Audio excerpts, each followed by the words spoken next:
La integración entre países latinoamericanos. The integration between Latin American countries has been a long-standing want for the region. Today, more than ever, it is critical for trade and economic recovery.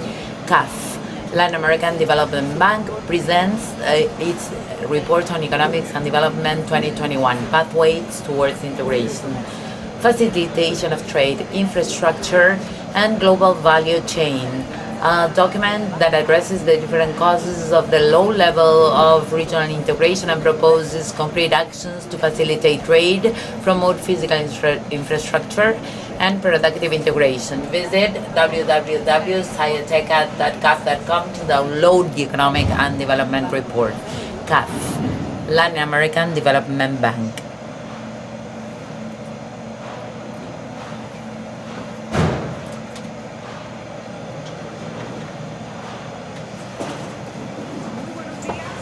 Good morning, I am Caroline Smith, and on behalf of CAF, Development Bank of Latin America, I am extremely pleased to welcome you to the regional presentation of the 2021 Economic and Development Report, Pathway to Integration, Trade Facilitation, Infrastructure, and Global Value Chain. Today, we will be joined by prominent speakers to discuss integration and trade liberalization as an effective tool for achieving the goal of greater shared prosperity across Latin America and the Caribbean. We invite you to share your comments on social media under the hashtag RedCAF and to follow our account at AgendaCAF on Facebook, Twitter, and Instagram. Throughout the day, we're going to be sharing on our screen some of the messages that we'll receive from you. We will be broadcasting in Spanish, English, and Portuguese from our website, caf.com, and our YouTube channel. We will now kick off the opening session with remarks by CAF's Executive President, Sergio Díaz-Granados.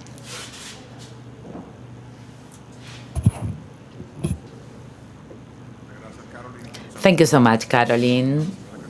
My special greetings to the Minister of Foreign Affairs of Panama, Erika Moines, Francisco Botillo, Ministry of Foreign Affairs of Uruguay, the Minister from the Dominican Republic, Mr. Bisono, Gustavo Vélez, Secretary of Strategic Affairs, and the Secretary General of the Young Community, Pedraza, and the Secretary of Colombia, Andrés Cárdenas, and the Minister of Integration of Paraguay, Raúl Cano Sicchiardi, the Ambassador and Executive Director of Panama, Carmen Isiana Vergara, and the panelists, our guests, the audience at large, and the communication media that have been with us since yesterday, all the officers from CAF, the President of CAF, Cristiana Sinelli, Pablo Sanguinetti, that has been responsible for this report we're presenting today. To all of you, my greetings, and thank you for being here today in Panama City to present this new report, this new version of the RED, that is the main document for the dissemination of knowledge produced by CAF every year. Today is a very special day because the UNESCO determined that the third Thursday in November is the Day of Philosophy, the Day of the Philosopher.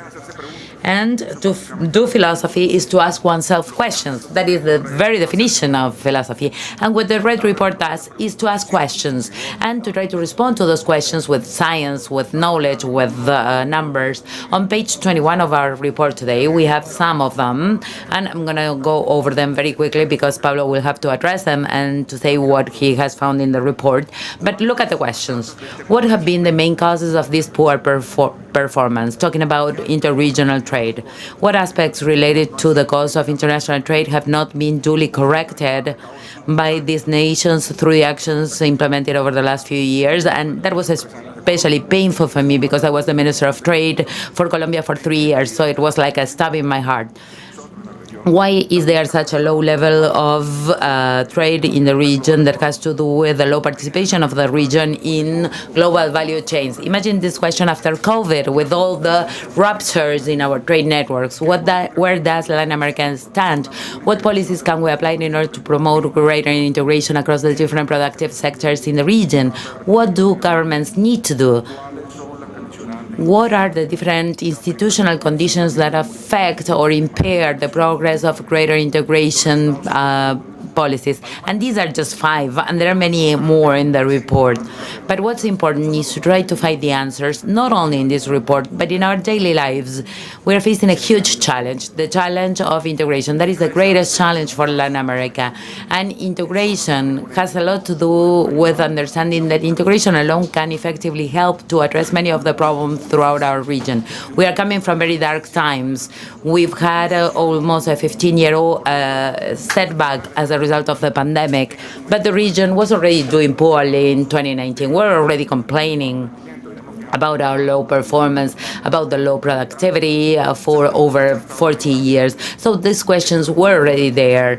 And this report points out the answers and creates other questions and helps us think of what we need to do looking at the future. And it raises 2 very important issues: the physical integration of Latin America that we need to continue working on, and the possibility of finding energy integration, that common dream of Latin America. The panels today will focus on that. We're going to have an explanation of the report. We are going to discuss the beginning of this dream, this coming together of 2 different countries that share a border and have a river across them, but there are 2 different populations in Uruguay and Argentina that are waiting for a bridge, and governments have already agreed to take that step, and CAF will support them through that effort. That dream they have in Bella Unión and Montecaseros in Uruguay and Argentina is the dream of millions of people across Latin America and the Caribbean that want to improve their borders. We need to improve that. We need to bet on our borders, and CAF wants to be a bank that will help bring those countries together through their borders. There are also reflections on energy. Shortly ago, we visited Brazil, Uruguay, Argentina. We were talking about that market that we need to keep on building. It's so easy to build that market for energy integration that will help us find a much more solid region ready to tackle the challenges of the future. And I want to wrap up repeating something that I said in September 1 when we begin. One of our funders said, integration is the way. Integration is the destination. Integration is the size. Integration is the spirit. And he said that when the CAF was founded, and that is why we are here today presenting this beautiful report that recognizes the beautiful progress made by Panama as a nation that integrates Latin America and the Caribbean, and that in my personal case will host me for 5 years under this executive presence. Thank you very much for being here today.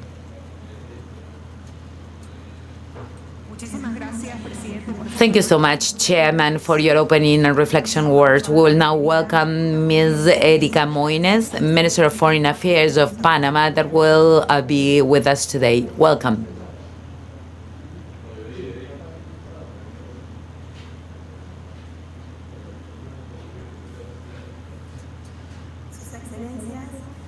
Your Excellencies, Ministers and Deputy Ministers of our guest countries. Honorable Sergio Díaz Granados, Executive President of the Latin American Development Bank, representatives and authorities of the Latin American Development Bank, government authorities, members of the diplomatic corps and international organizations accredited in Panama, special guests, ladies and gentlemen.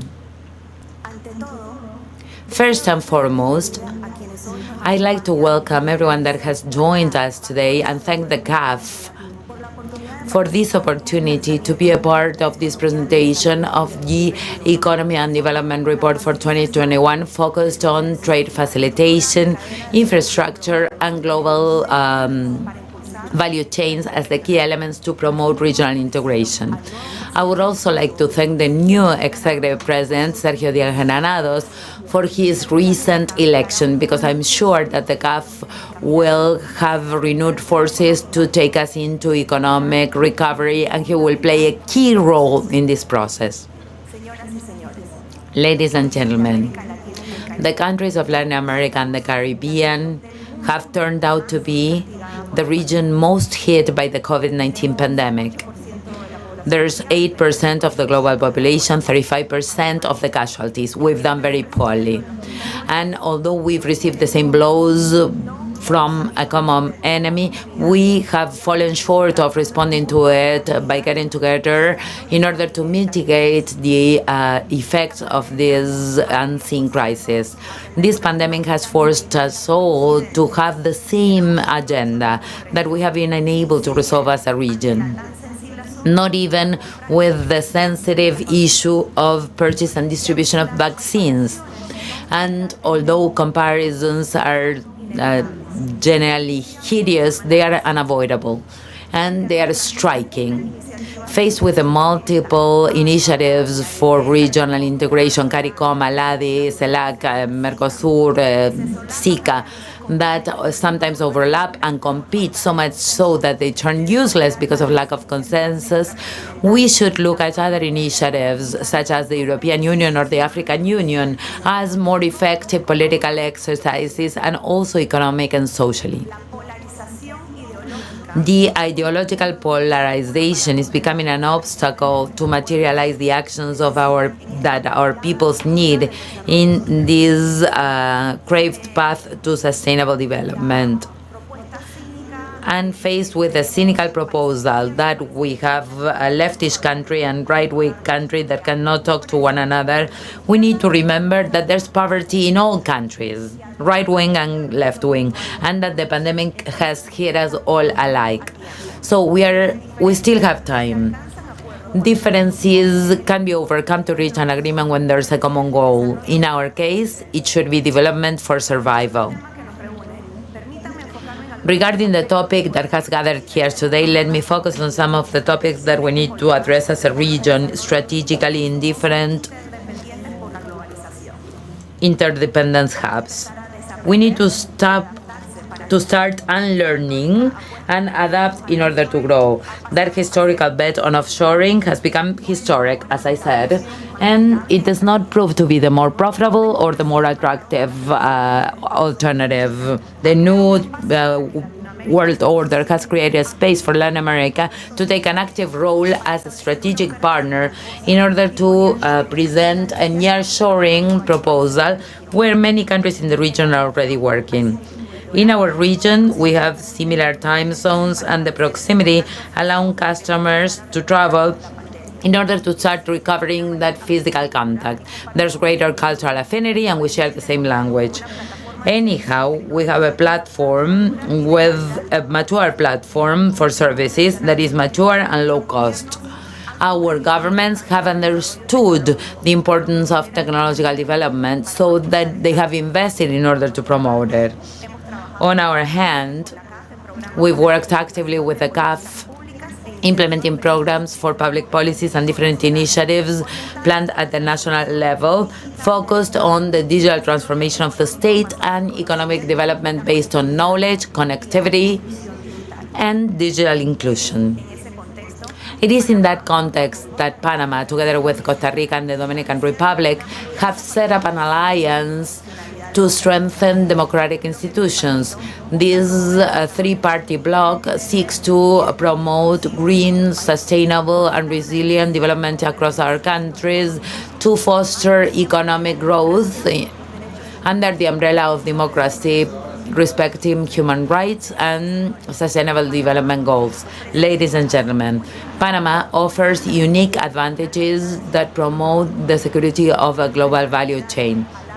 Our long-term stability makes us a strategic partner in order to set up critical operations in supply chain related to the assembly, distribution, and sale of goods. Our connectivity is unsurmountable. 170 countries, 1,920 ports. It is an incredible asset for the international community because it can grant economic and political stability as essential features of our national interest. Panama is relatively free from natural disasters that often hit our region. Panama's air and sea infrastructure is ideal for storage and distribution. Our port and airport infrastructure is incomparable. We have 5 world-class terminals in the Pacific and Atlantic, and our air connectivity is also great. Our country attracts half of the international investments throughout the region, and our geographic position turns us into the door of the country and a historic point of connection between Europe and Asia. But that same connectivity presents very important challenges that affect the whole region. Panama has moved from receiving 8,000 migrants last year to almost 150 this year, 150,000. That same chain where those migrants are going through crosses other 12 countries. So when we're talking about integration, we are integrated. We are a region that is hit by the same problems, and we need to tackle them together, which we have failed to do so far. Panama has stepped up to their responsibilities with solidarity, because it is the first one of these 12 countries that offers medical attention, food, and housing to all countries with an approximate expense of $20 million. With this humanitarian emergency, we are betting on regional solutions with joint responsibility. Irregular migration won't stop as long as the lack of opportunity, political crisis, and the effects of climate change persist in the countries of origin of those migrants. And we should think of the same solidarity in the acquisition of vaccines. We have Haiti that received the first vaccines only 2 months ago. We are not talking to one another, we are not cooperating, we are not addressing the problems that we should address as a region. On the role of the CAF and the challenges that the region will face in the future, I'd like to take this opportunity to applaud the recent announcement at COP26 in Glasgow to invest $25 million on green growth over the next 5 years. We would like to reiterate Panama's decision to focus on our development in an environmentally friendly strategy, respecting biodiversity and energy transition with solutions based on nature. Even the use of Panama's logistics platform supports the efforts to mitigate climate change. In 2020, using the Panama Channel, our green pathway, the ship industry reduced CO2 emission in over 13 million tons. We are committed with concrete actions that makes us leader throughout the region in the conservation and sustainability of our oceans. With this global initiative, with the 30-30 global initiative, we have been pioneers with the protection of 30% of our marine areas by 2030, which makes us the leader and shows the importance that oceans have for our government, an indispensable resource for the economic development of our future generations. We would also like to invite our neighboring countries, Costa Rica, Colombia, and Ecuador, to join us in this initiative, once again showing that we are able to become together and to work together when we understand that we have a common agenda. We would like to thank the support from the CAF for this initiative that will have a positive impact globally. We are a country that has launched the same wood protection in other countries in the region. These initiatives show the extraordinary scope and contribution to the world that we can achieve when we align our goals behind a common objective.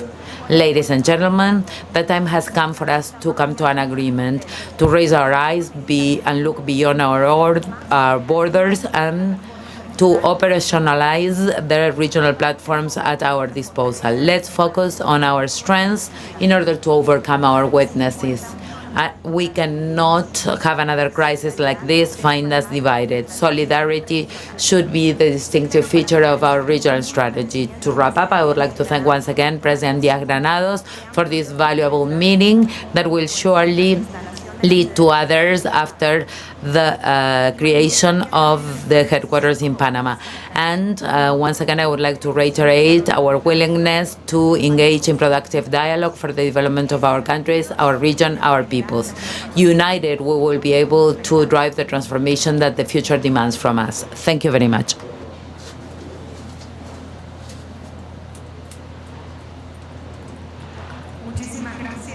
Thank you.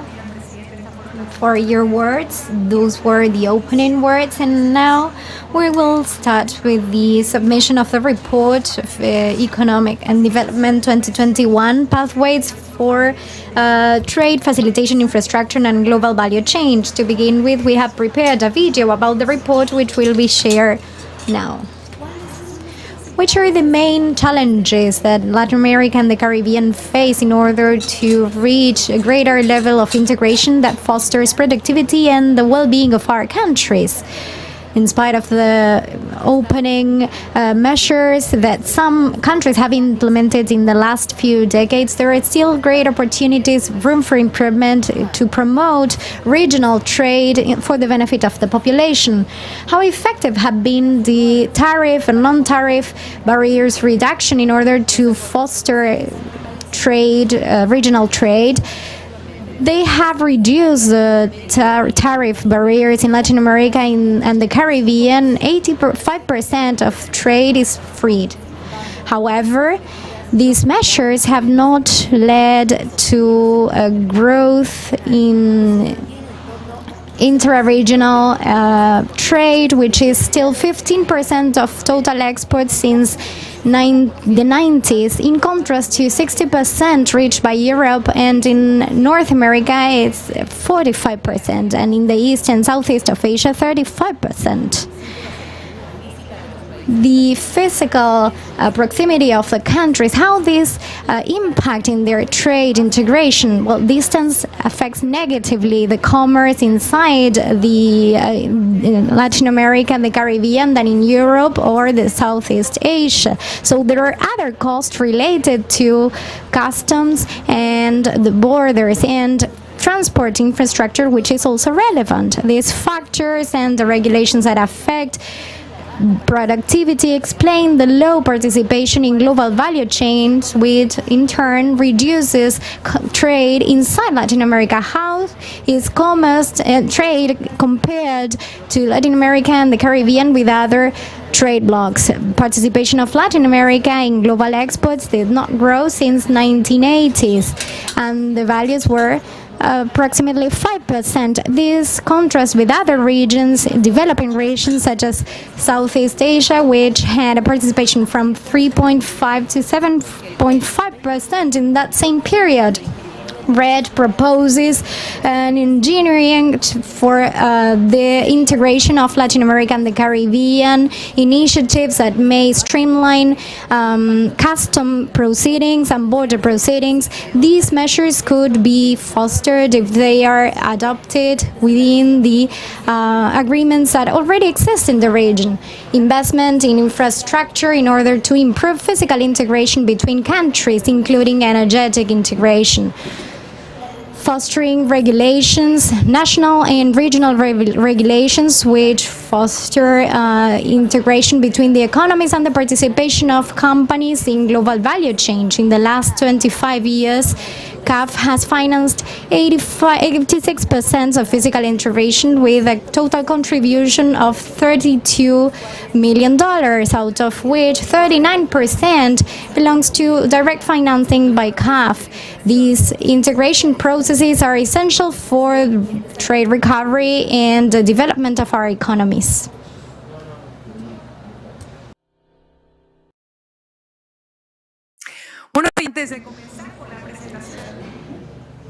And before starting with the presentation, we would like you to scan the QR code that appears on your screen and to answer this question: which is the level of exports in Latin America in relation to its GDP for the 2005-2019 period?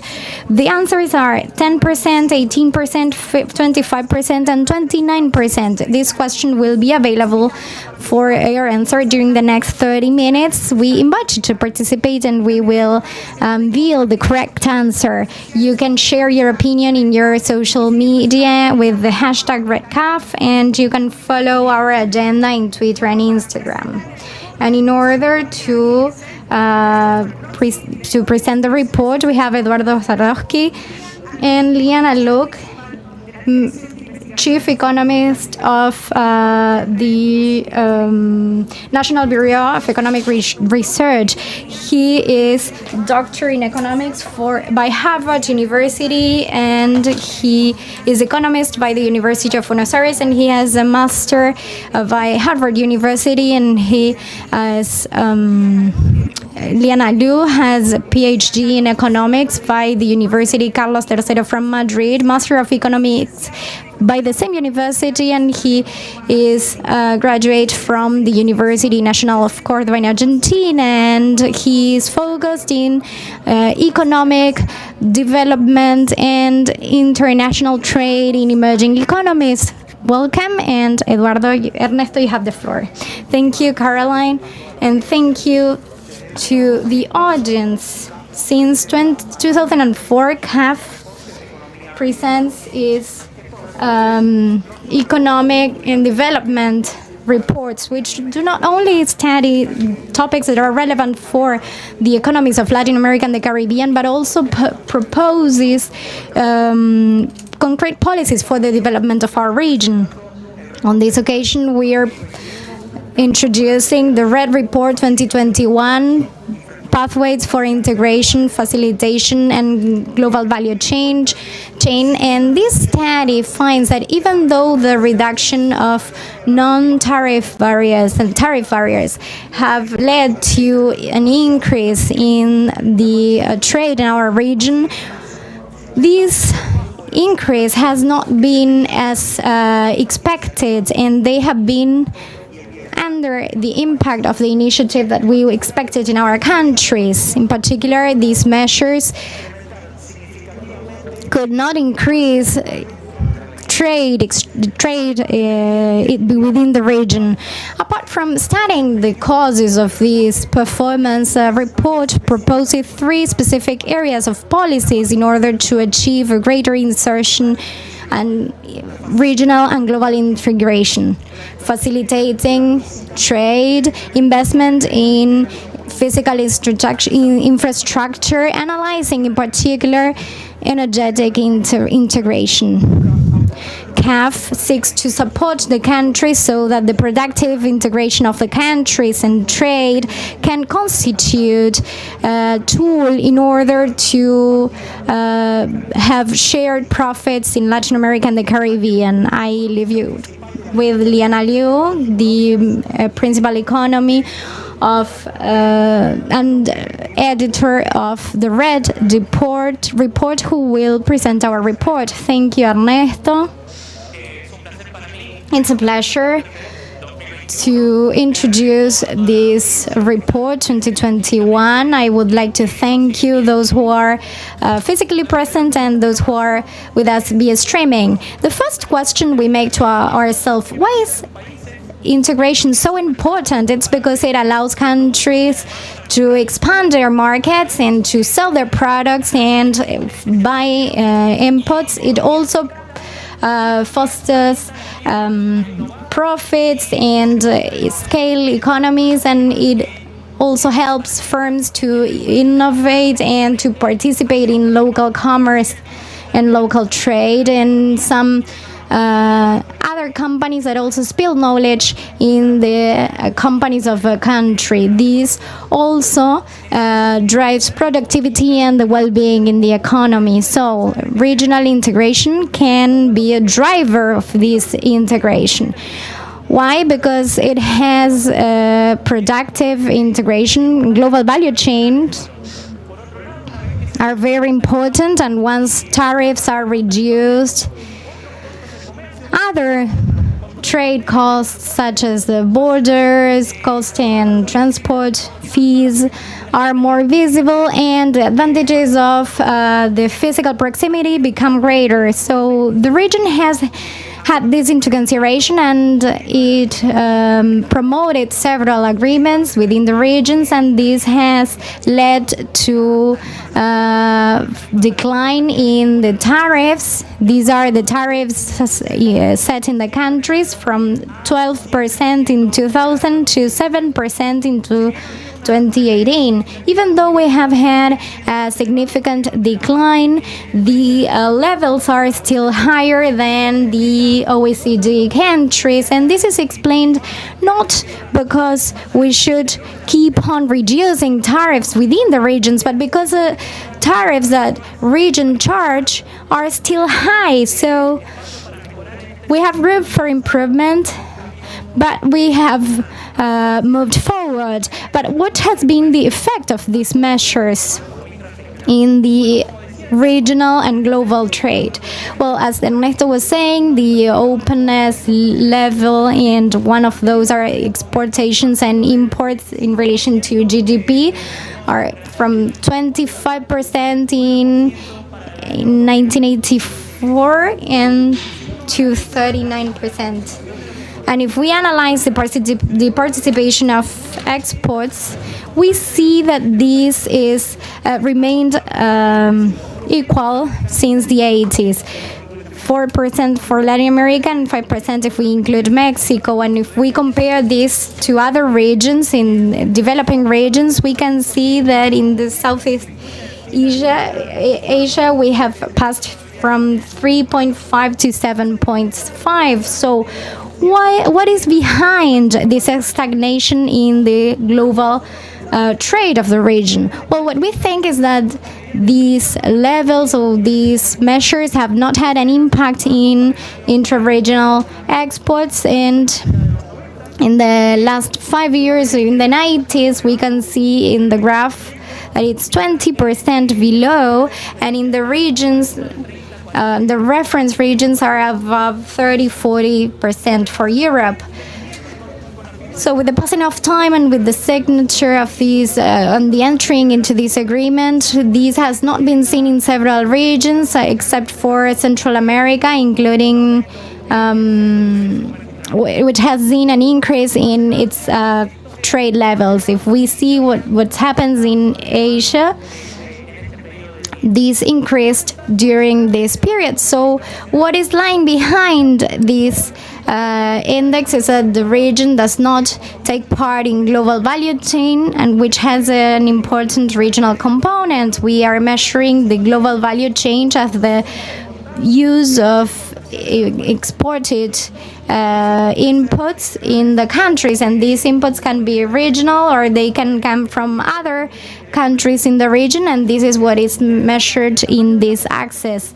So the size of the bubble shows the value added, exported value added for per region, and we can see that Latin America has a smaller bubble, but also uses low inputs, a low amount of products from the regional countries. And if we compare the regions in Latin America, the same happens in all of the regions. The inputs that come from the regions is virtually zero. So we need the region to promote intra-regional trade and the participation in global value chains. And we have seen that tariffs have dropped, but we are going to use proximity measures which are related and are built based on bilateral trade data and are related to trade data. And we can see that the regions have increased their proximity, intra-regional and inter-regional proximity, but we can see the bias. We can see the line is below 45 degrees and there is an intra-regional bias. So the reduction of the cost inside the regions has been greater than the reductions for the country for the cost outside the countries. And Latin America shows a similar pattern, an increase of intra and inter-regional proximity. South America shows a drop of interregional trade, so we have to reduce certain costs that allows us to improve trade in the region. So what is it that we can do in order to promote this integration? We can work in the different aspects, and we have seen they are made up by the tariffs, by the non-tariff barriers, the costs in the borders, infrastructure, and other regulations that affect production. And this report will focus on the last three, which are related to infrastructure, facilitation of trade, and participation in global value chains. This is the report index. I'm going to go through it very quickly, and I'm going to focus on chapters 2 through 6. In Chapter 2, we attempted to measure the trade costs across the region, and we used the trade gravitational model that relates to Newton's gravitational model. And it says that the larger countries trade more when the size of their economies grow, and as distance grows, trade is lesser. What does size mean in this regard for trade? Well, it relates to cost and GDP. And the distance is represented both by physical distance, cultural distance, the fact that they share or not the same language, or public policies such as availability of infrastructure or other non-tariff barriers. So we will have an estimation of trade flows using this gravitational model, and we analyze the different determinants of trade in order to explain intra-regional trade. And here on this table, we see that trade has increased throughout all regions, in some of them with more intensity than others, such as Southeast Asia and Central America, and the greater determinant of this has been the size of the economies. However, preferential trade policies, that is, being a part of the free trade agreements, and the others represent the tariffs applied to all countries, has played a key role to account for this increase in all these regions. In Central America and in the Andean community, that accounts for 25% of intra-regional trade. However, there's one region in Latin America, the Mercosur, where preferential trade policies has helped to improve the intra-regional trade, but non-preferential policies have performed as barriers. So we still have a long way to go in some of the sub-regions in Latin America in order to continue to promote intra-regional trade. Additionally, we use this model in order to measure the effect of distance to explain international trade. As is to be expected, and as we see from the gravitational model, distance has a negative impact on this. The greater the distance, the lesser the trade, and we introduce another variable that measures whether the distance has a more negative effect for intra-regional trade in Latin America. And we found that to be the case. It has an even more negative effect, so that it says that there are other barriers to trade, such as the unavailability of infrastructure that is caused in the effective distance between countries to appear to be greater than in other regions, such as Europe or Asia. What can we do to reduce other barriers that are non-trade barriers or non-tariff barriers?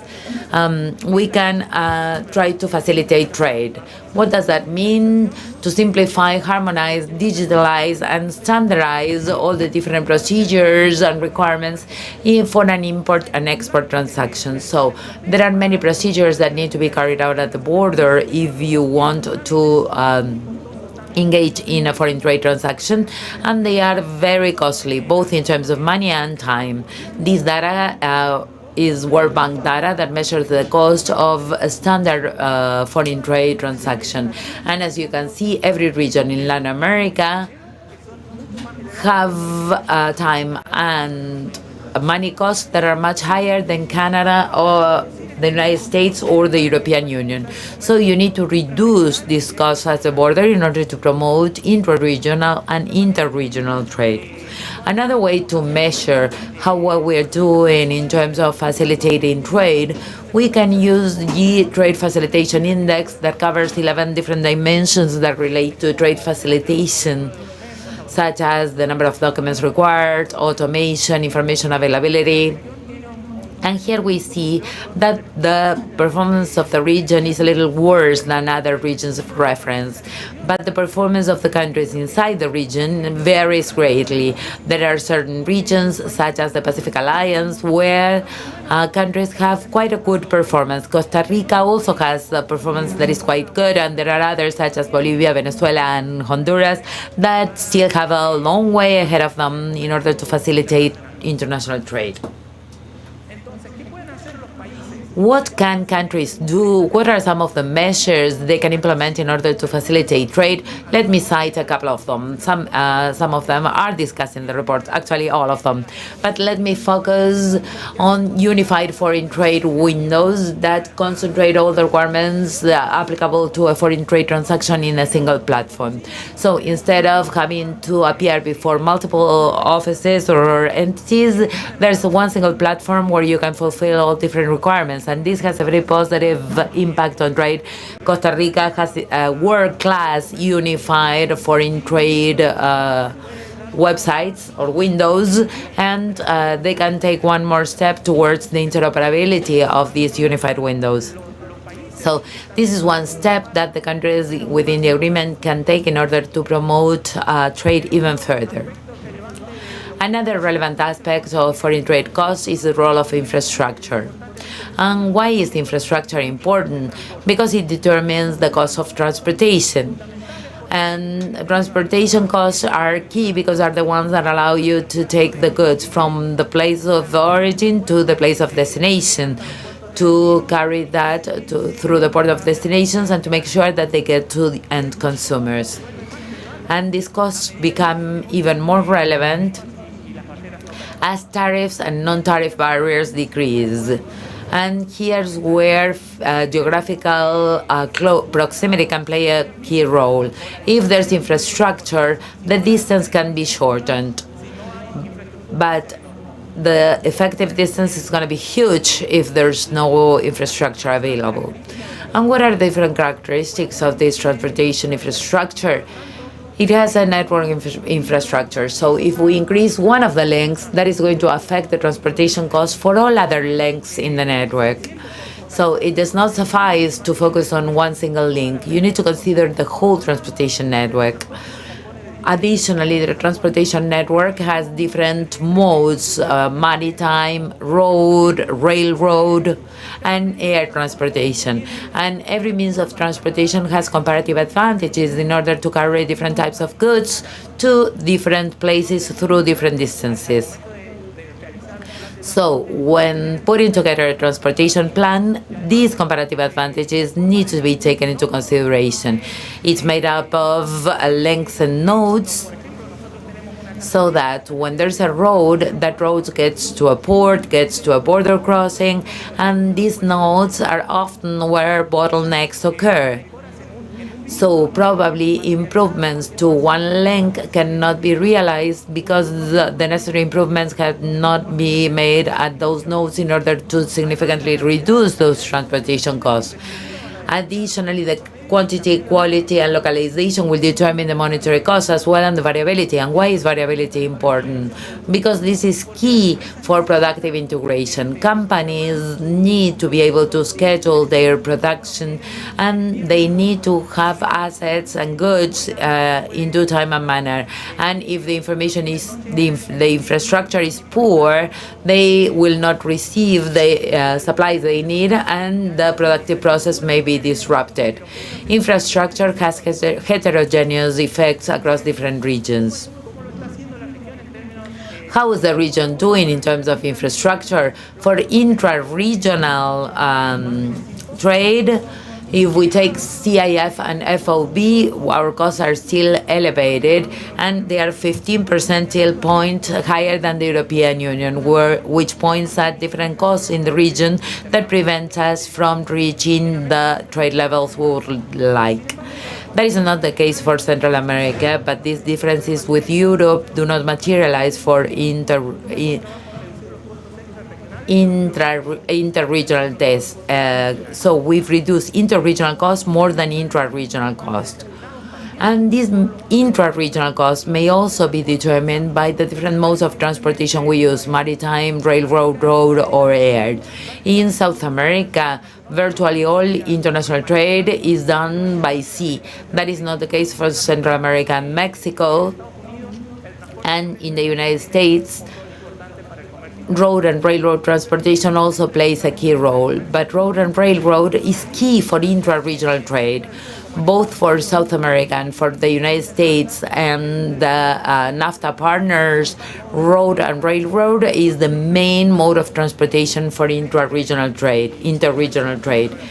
And they are key, as we said. So we tried to understand what are the services that provide these transportation services throughout the region, and we did a counterfactual exercise. We calculated the times reported by Google in order to connect the different cities across the different countries, and we used an average speed of 90 kilometers per hour. And we see that the number of consumers that we can get, I'm talking about an average firm in every one of the countries, would be huge if we could achieve this 90 kilometer per hour speed. Colombia would double their market access if we could get the road transportation to 90 kilometers per hour. We conducted a similar exercise for the connection with neighboring countries. That is, we connected the different cities in a country with the different cities in neighboring countries. And once again, we see that we would derive significant gains across the different countries in the region, but especially for the countries that have small domestic markets. For instance, Paraguay would have tenfold market access if we could get the speed in Latin American roads to raise to 90 kilometers per hour.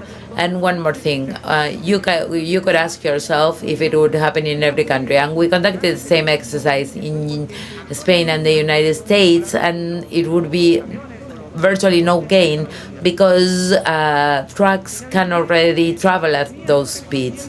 Finally, in economics, recognizing that transportation costs are essential, we've been developing different quantitative special economic models that attempt to understand the different specs in terms of population displacement. And we applied one of these models to analyze the effects of improving the road joining the Paso de Escama crossing in Salta with the port of Rosario. It would benefit mostly northwestern provinces in order to take their products to Rosario and Iquique in Chile.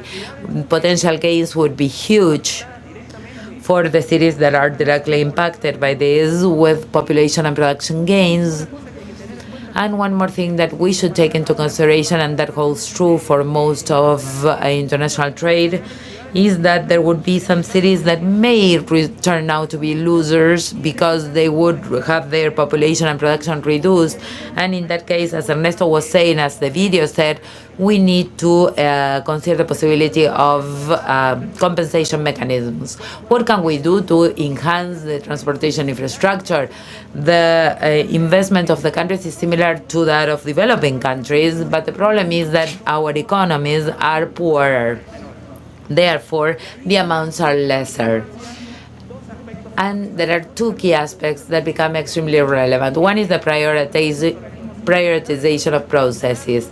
Many international organizations, and CAF in particular, have focused on logistic integration pathways or corridors, which is a set of infrastructure that provides end-to-end services to a value chain. It has a comprehensive vision of all the services required by that value chain and considers all the different modes of transportation, other logistic services, and also secondary and tertiary pathways in order to connect different cities that are indirectly affected.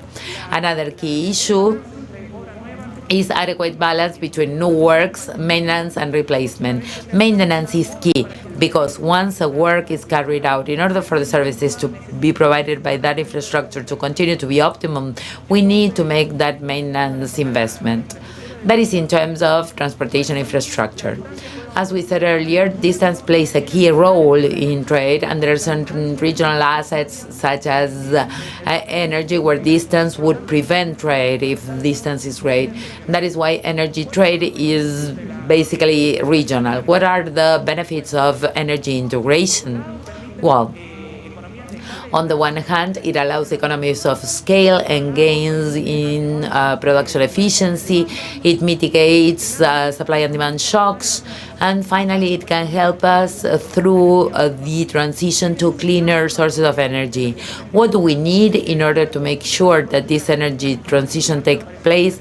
We need a transportation network that is ready for that exchange and a regional regulatory framework. What are the hurdles the countries in the region have found? One is the quest for energy sovereignty. Every country wants to be independent from others, and therefore energy trade is just residual. And there have been certain institutional shortcomings that have prevented compliance with the contracts as they were signed. And one example of this is the lack of dispute settlement mechanisms. Therefore, countries do not have certainty that they will be able to obtain energy from their trade partners if they should need it. How has the energy trade evolved throughout the region? In Central America, after the signing or the creation of the CPAC, the regional market has increased energy trade. And there are certain countries that are net exporters, and there are others that are net importers of energy. In the Southern Cone, although it would seem that the levels of energy are similar to those of Central America in terms of domestic consumption, they are very low because countries are larger. And what we find is that a small country such as this one has invested in non-conventional renewable energies, have become a net exporter of energy to Brazil and Argentina. The Andean region has had some opportunity trade based mainly on weather and climate conditions. What are the determinants of this trade, energy trade? And we come back to the gravitational trade model. Size measured by source and destination GDP, and distance as well as the price at destination. When the price at destination increases, we export more energy. But for this trade to be enabled, we need domestic conditions or supply conditions to be optimum. And for that, we need production to become cheaper, and we see that for non-conventional renewable sources of energy, and we need sufficient reserves at the origin. What can countries do in order to promote energy integration? On the one hand, standardize existing regulations. Additionally, to strengthen institutions in order to enforce contracts, and we need to come up with dispute settlement mechanisms so that countries have the certainty that contracts will be enforced. And finally, investments in interconnection infrastructure. The region has moved at different speed in terms of energy trade, and we see that in Central America, where they have already created the regional electricity market or exchange that has promoted the trade of energy. But there are still some steps to be taken, particularly in terms of investing at the regional level on expanding that network. In South America, particularly, there's been opportunity trade both in the Andean region and in the Southern Cone. And in the Southern Cone, we've sought basically to exploit hydroelectric generation. Now we are going to move on to the participation in global value chains. Well, the productive processes is divided in different stages in different countries. And a simple example would be that wheat will be produced by Argentina, Uruguay will import it, and it will export it to Brazil, the flour, and that bread is consumed both in Argentina, Brazil, and Uruguay. So this productive process can be separated in domestic economy and regional economies, and we will say that that's a regional global value chain. And in extra regional economies, or when it is produced both in the domestic economy and extra-regional economies. We will talk about an extra-regional value chain. So how has this trade has been in the region and in the reference regions in terms of the final goods? As we have already seen in the bubble graph, we can include raw materials, imported raw materials. We can see that Central America, including Dominican Republic, has exports in goods which have an extra-regional destination, and this is different from Europe. If we talk about the trade of inputs, we see that the pattern is similar. It's mainly extra-regional, whereas in Mexico and the European Union, it is within the region. And this has to do what we were saying before, where there is a low integration of the regional value chains in Latin America. So, what is it that we can do in order to foster this integration in global value chains? Well, here we have 4 aspects: rules of origin, foreign direct investment, regulations for services trade, and the regime to export and import. This is what a country has to do in order to enjoy the tariff exemptions of the agreements. These rules do not have to be very strict, and we have to promote countries to trade goods so that they can still enjoy the exemptions that these countries foster. And we have some services which are very important, which is transport and logistics and telecommunications. And transparency in terms of regulation is very important, and the entrance of foreign companies. In order to conclude, and I want to make a summary of this presentation, that is, trade integration allows countries to expand their markets, promoting specialization gains and economies of scale, promoting productivity and the well-being in general, even though there can be some compensation mechanisms that may be required for some sectors. However, this does not have a significant effect in regional trade, which is still low and thus is not dynamic. And this can be part of the explanation that the countries do not take part of global and regional value chains. So we would like to propose a pragmatic agenda in terms of the facilitation of trade, infrastructure and interconnection. And the last one is the regulations that impair productive integration. I hope you have liked it. Thank you very much.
Well, thank you, Lian, for this full report you have introduced, and it's now time to show the answers of the question. What is the level of Latin American exports in relation to its GDP for the period 2015-2019? The possible answers were 10%, 18%, 25%, and 29%. And the correct answer is 29%. All throughout today's event, we will have other questions such as this one, and we invite you to participate through our social media using #RedCAF. Together with Lian and Ernesto, Lorenzo Caliendo is here, professor of economics at the Yale University, and Irene Brandilla is virtually here, professor of the Economic University of La Plata, who will share some conclusions on the report, and we would like to welcome her. We will give the floor to Ernesto Sanz-Borotsky. Thank you, Caroline. Once again, our report seeks to dialogue with different audiences, with academics. Today we have two experts such as Irene Brambilla and Lorenzo Caliendo, with policymakers, public policymakers, with whom we're going to debate on the next panel, and with the media and the public at large. In order to start talking with academics, Irene Brambilla will comment on the report. She is professor of the National University of La Plata and researcher from CONICET. She holds a PhD by Princeton University, and she is graduated in the University of La Plata. She carries out research on international trade, and she also worked as researcher in the National Bureau of Economic Research of the U.S. and as assistant professor at Yale University. Lorenzo Caliendo is professor the School of Management of the University of Yale, and he holds a master in economics by the University of Uruguay, and he wants to understand and quantify the effects of the migration effects, and with an interest in the propagation in labor markets. Lorenzo is also associated editor in important journals such as Econometric and the Journals of International Economics, and is researcher of the National Economic Research in the U.S. Thank you for being here. Irene, you have the floor. Good morning. Thank you, Ernesto, for your introduction and for your invitation to be here. Congratulations to Lian, Ernesto, and the CAF as a whole before the book. I have read it with a lot of interest. It's really complete, it's thorough, it's well written, and it touches on all the points which are critical in terms of the regional integration in Latin America. And I would like to have a very summarized diagnosis of the conclusions in the book. There is a next stagnation in the international integration of Argentina, of Latin America. Its participation is not growing.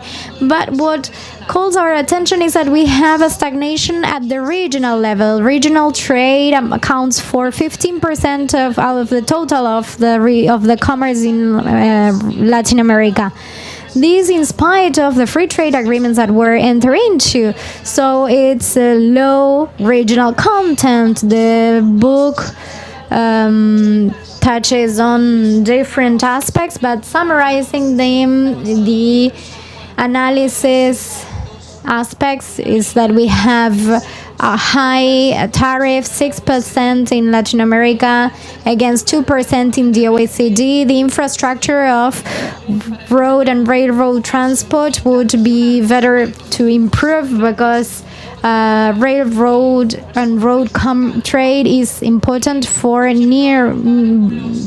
bordering countries. So there are some calculations in terms of CIV and FOD costs that reveals that the costs are 15% 50% higher than those of the OECD. We have also spoken about custom procedures. The indexes of facilitation of trades are lower than in Asia or the OECD.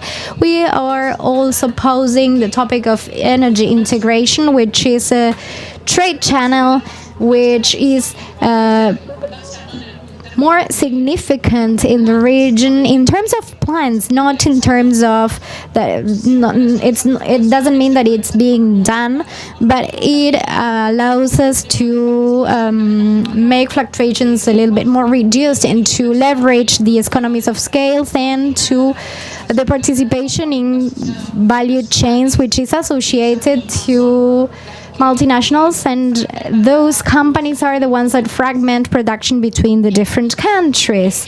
So those are the most interesting aspects on international trade. I would like to have a small deviation and to think about the productive development structure in Latin America and how this is related to international trade.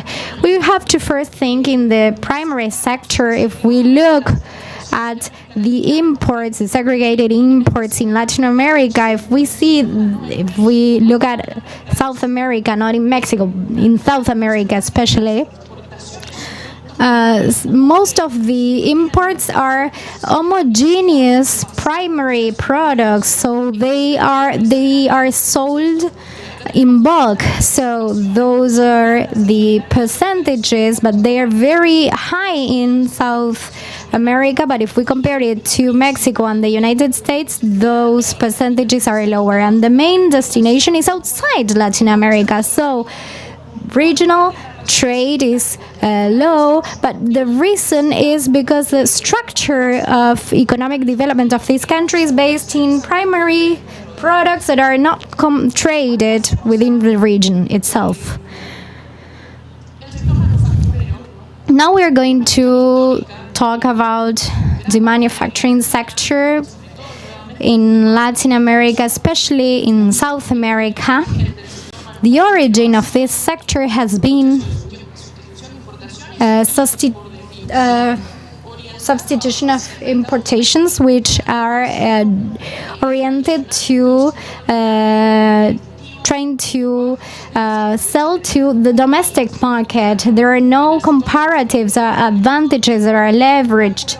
There are all kinds of hurdles that make them not to be competitive. There is a lot of uncertainty, and in many cases there are also restrictions to the importations of goods. So these are not traditional competitive sectors, but the way in which these productive development has been implemented is based in protectionism. So these agreements entered into by Latin America have been dominated by a need of protectionism, and these treaties reflect that. The most important example is the automotive industry, which has a common tariff of 35% in South America, and apart from these, exports and imports, regional and exports and imports are based on manipulated trade in that sector. Finally, if we look at the services sector, there are some services that are transactionable, but we can think of the energy or a school teacher. And the concentration of employment in this sector is really big. This tradable sector explains for or accounts for a percentage which is higher than 50%. So we have to assess which are the impacts of this openness from the political point of view, or the public opinion, or the academic area. We have focused on the direct effects on employment, on salaries, on manufacturing. But what happens with employment, with SMEs in a sector that is left unprotected, and we haven't brought to the discussion table, and not with the same intensity that we should have, which are the effects on the salaries in the non-tradable sector. The fact that there are cheaper products, that means that there should be a real higher real salary. So this is something that should not be arguable, and as if we should force ourselves to have a balance, and the important prices are the relative ones. So this is something that we have to take more seriously in the political arena. Finally, to conclude, there are several recommendations and several paths to improve integration. We have programs like Exporta Fácil, Easy Exports. There are a series of recommendations, but I would like to add to this that in order for these policies to be effective, they have to have as an objective to try to reach that openness. So we have to understand that all these policies have to propose a structural change, and we have to understand that this implies concessions, and we have to be realistic. This is something that all economists know, but it is also related to the trade policy discussion. Thank you. Thank you, Irene. Very interesting, very nice contribution. Now we're going to hear Lorenzo Caliendo's words. Thank you, Ernesto, Ilian, for having written the report and for giving me the opportunity to read it. In the same way as Irene, I will briefly summarize what the report is about, and then my comments and reflections. That's the idea. I would like to start with an empirical data, which is gravity equation, which in physics was thought by Newton. Is the idea that the attraction between the objects is reduced with their distance and gets bigger with the mass. And Tingerberg finds that when we talk about the countries and the trade between countries increases in countries with bigger GDPs and with distances. And if we look at the data in 1950, this positive relation between the size of the economies and the bilateral trade of economies, with those data in 1950 implies a negative relation to distance. So the countries do not trade when they are distant, but we ask ourselves, it's 1950 we are talking about, with all the advances in terms of policies of trade facilitation, that has this relation changed?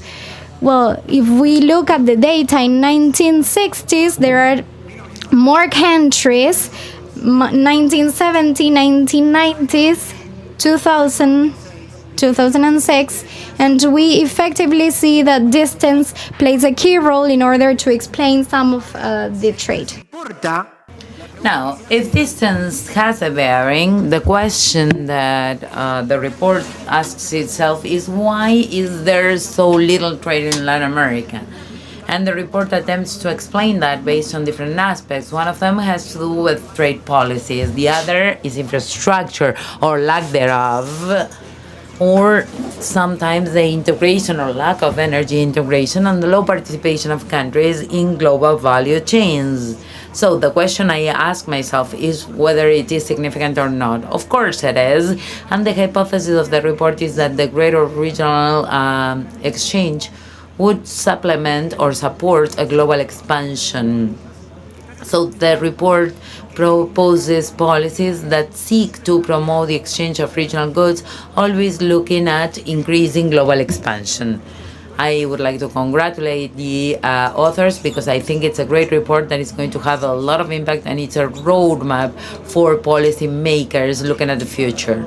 I know there's a lot to do looking ahead, and those are my comments. Focus basically on thinking how we can take what we've done and with the possible breakthroughs in the literature, how you can deepen it a little bit more in order to understand it better and to explain to policymakers what other steps they could take. The first comment is that over the last 15 years, there has been progress in the analysis of empirical processes. Fernando Parro and myself have written a review for the Handbook of Literature and Economics that talks about 3 of them, and we review the different methods and outcomes based on that. And I would like to point out some of the results of what we've learned by doing that report and what the literature has gathered over the last few years. Distance is not only geographical. When we're talking about distance, we're talking about firms making decisions as to what markets to penetrate based on uncertainties. Politics, imagine North Korea and South Korea. The geographic distance is very little, but clearly because of political distance, there's no trade between two countries. Access to the sea, the possibility of having access to the sea makes it harder to become integrated with other economies, whether there's a common border, because if there is a common border, they will have greater chances of engaging in trade. And internal distortions. What do I mean by that? The distance starts when the product leaves the firm until the time it gets to the consumer, or if you're selling to a different firm. And to provide a very specific example, I was talking to a businessman yesterday, and he was saying that the cost of transporting wood from Tacuarembó to Montevideo was the same of taking it to Philadelphia by sea. So half the transportation costs were internal costs, and those are unilateral policies that the countries may establish today with no need of bilateral negotiation. And we discussed that, talking about the infrastructure, the internal infrastructure in Argentina, in order to promote access to the ports. In joint work with Sivinsky and Fernando Parro, we found that effectively reducing internal distances, and by internal distances I mean domestic barriers, may have a global impact, even more than the reduction of external barriers. Another point lies with the redistribution effects, and by that, and we should learn by Dix Carneiro and Kovac that took the case of Brazil. And of course, there are different types of workers that are impacted differently by trade opening, but there are also effects on local economies. Inside a country, some cities will be hit harder or lesser by that trade opening. When a company, when a firm lands in a certain city, that has an impact on the city's economy. Today, there are different methodologies, and we are able to better understand this. And this that would seem like a first order in order to understand the effect of different policies to promote trade. 2 more things that I would like to say. Regional agreements promote the creation of value chains. The case of Mexico is very specific throughout the report. Mexico is an outlier in the report, and we see this constantly. Why Mexico is so different from other things? Because early on in the 90s, Mexico signed a free trade agreement with the countries in North America, the United States and Canada, and by so doing, it became part of the global value chain. So when they sign that agreement, it is important that by importing, you export. Mexico started importing unfinished goods in order to be able to export. And finally, uncertainties. We've lived times of great uncertainty in terms of economic policy throughout the world, even before COVID. But in the region, there's also been great uncertainties in terms of economic policies. Venezuela left the can, now it's back there. Think of the Mercosur. In 2006, there was this possibility of a member abandoning it, and today there's a lot of uncertainty regarding Mercosur, and uncertainty does not help the firms that are the ultimate decision makers that are seeking to become a part of the global value chain. End of the day, it's better if you don't have an optimal policy, but it's stable throughout time. That'd be better than an uncertain policy. Now, looking at the future, I think that we have a lot to learn from this in terms of trade facilitation. If you can see in the chart, we show how service exports have grown since 2008. There are two outliers, Uruguay and Panama. We should analyze them in more depth. Look at Uruguay.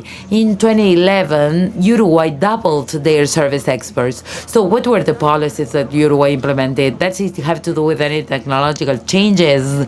We need to take a deep dive into that, because this is important for service exports, but it does not seem to impact Latin American economies as the goods trade does. And one of the last issues, I believe that one of the challenges in the mid and long term is to produce with clean technologies. And in the future, we're going to be discussing the possibility of creating clubs, trade agreement between different countries that are committed to producing with clean technologies. And Lian was very clear in this regard.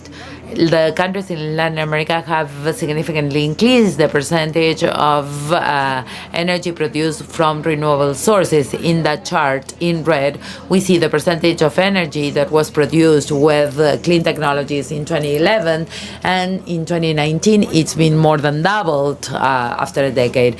What were the policy changes that led to that, and what was the cost of it? And now, to conclude, I believe it's a great report. I would like to thank everyone for the opportunity of discussing it. Thank you very much. Thank you so much, Renzo, for us. This discussion with scholars such as you is extremely important. And there's something else that you underscore, that to become a part of these global value chains, in order to export, you need to import. And also what you said about the possibilities of promoting service experts, because the pandemic has promoted remote work and it may have a positive effect in that regard. So we truly appreciate your comments and your participation.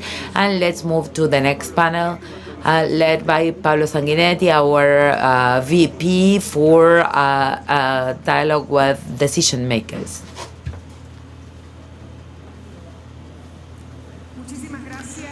Thank you so much to Ernesto, Liam, and Lorenzo. We'll be back soon with the new panel.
continuamos con la agenda y quiero recordarles... We will resume our agenda, and I'd like to remind you that you can share your opinions with us on social media with hashtag BreadCaf, which we will be displaying on screen throughout the day.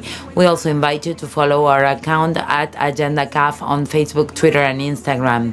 And Lian has just presented us with a series of recommendations, including the red.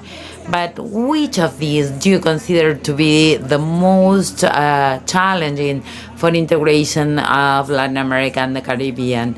Promoting trade facilitation measures to cut down custom and border costs, improve transportation, logistics, and energy interconnection infrastructure, or to make headway in standardizing and reducing domestic and regional requirements that hinder productive integration.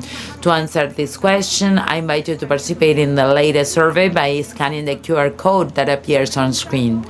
This question or survey will be available over the next hour. And now we will begin with the panel discussion on public policies for integration, to be moderated by Pablo Sanguinetti, the Vice President of Knowledge for CAF. Pablo has a PhD in economics by the University of California, master's degree in economics by the same university, and a master's degree in economics from Instituto Torcuato de Itela, where he teaches economics. His research interests are in the areas of foreign trade and integration, economic development, and fiscal federalism. Pablo, go ahead. The floor is yours. Thank you so much, Caroline. Good morning, everyone. It is an honor for me to moderate this panel on public policies for integration. In the previous panel, there was a little bit more technical or scholastic discussion on the contents of the report. But for us, it's also very relevant to make sure that we are scrutinized, that we analyze, that the report be analyzed by policymakers, those that are in charge of determining public policies in the field of integration. That is why we're extremely happy to have with us today distinguished authorities that hold positions where they are responsible for promoting these kinds of initiatives throughout the region, and we have representatives of the different or the main integrations, the CAN, the Pacific, the Mercosur, and so on. And we will now begin with some questions in order to do that. First of all, to my left, there's Victor Bisonó. Victor is the Minister of Trade for Small and Medium-Sized Companies of the Dominican Republic. Victor has a long track record in the political field, and he was elected 4 times as a representative by the National District. And he also presided over the Committee for Economic Development, and since 2007, he's the president of a think tank that focuses on proposing different reports for the area of economics, and he has authored different publications such as The Basis of the Nation.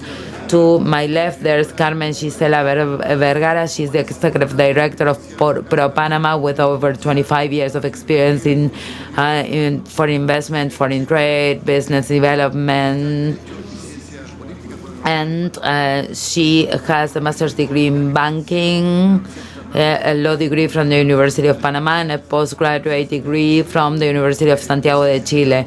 She has served as Executive Director of FECAICA. She's the General Secretary of CIECA. And then virtually, there is Andrés Cárdenas, Vice Minister of Foreign Trade of Colombia.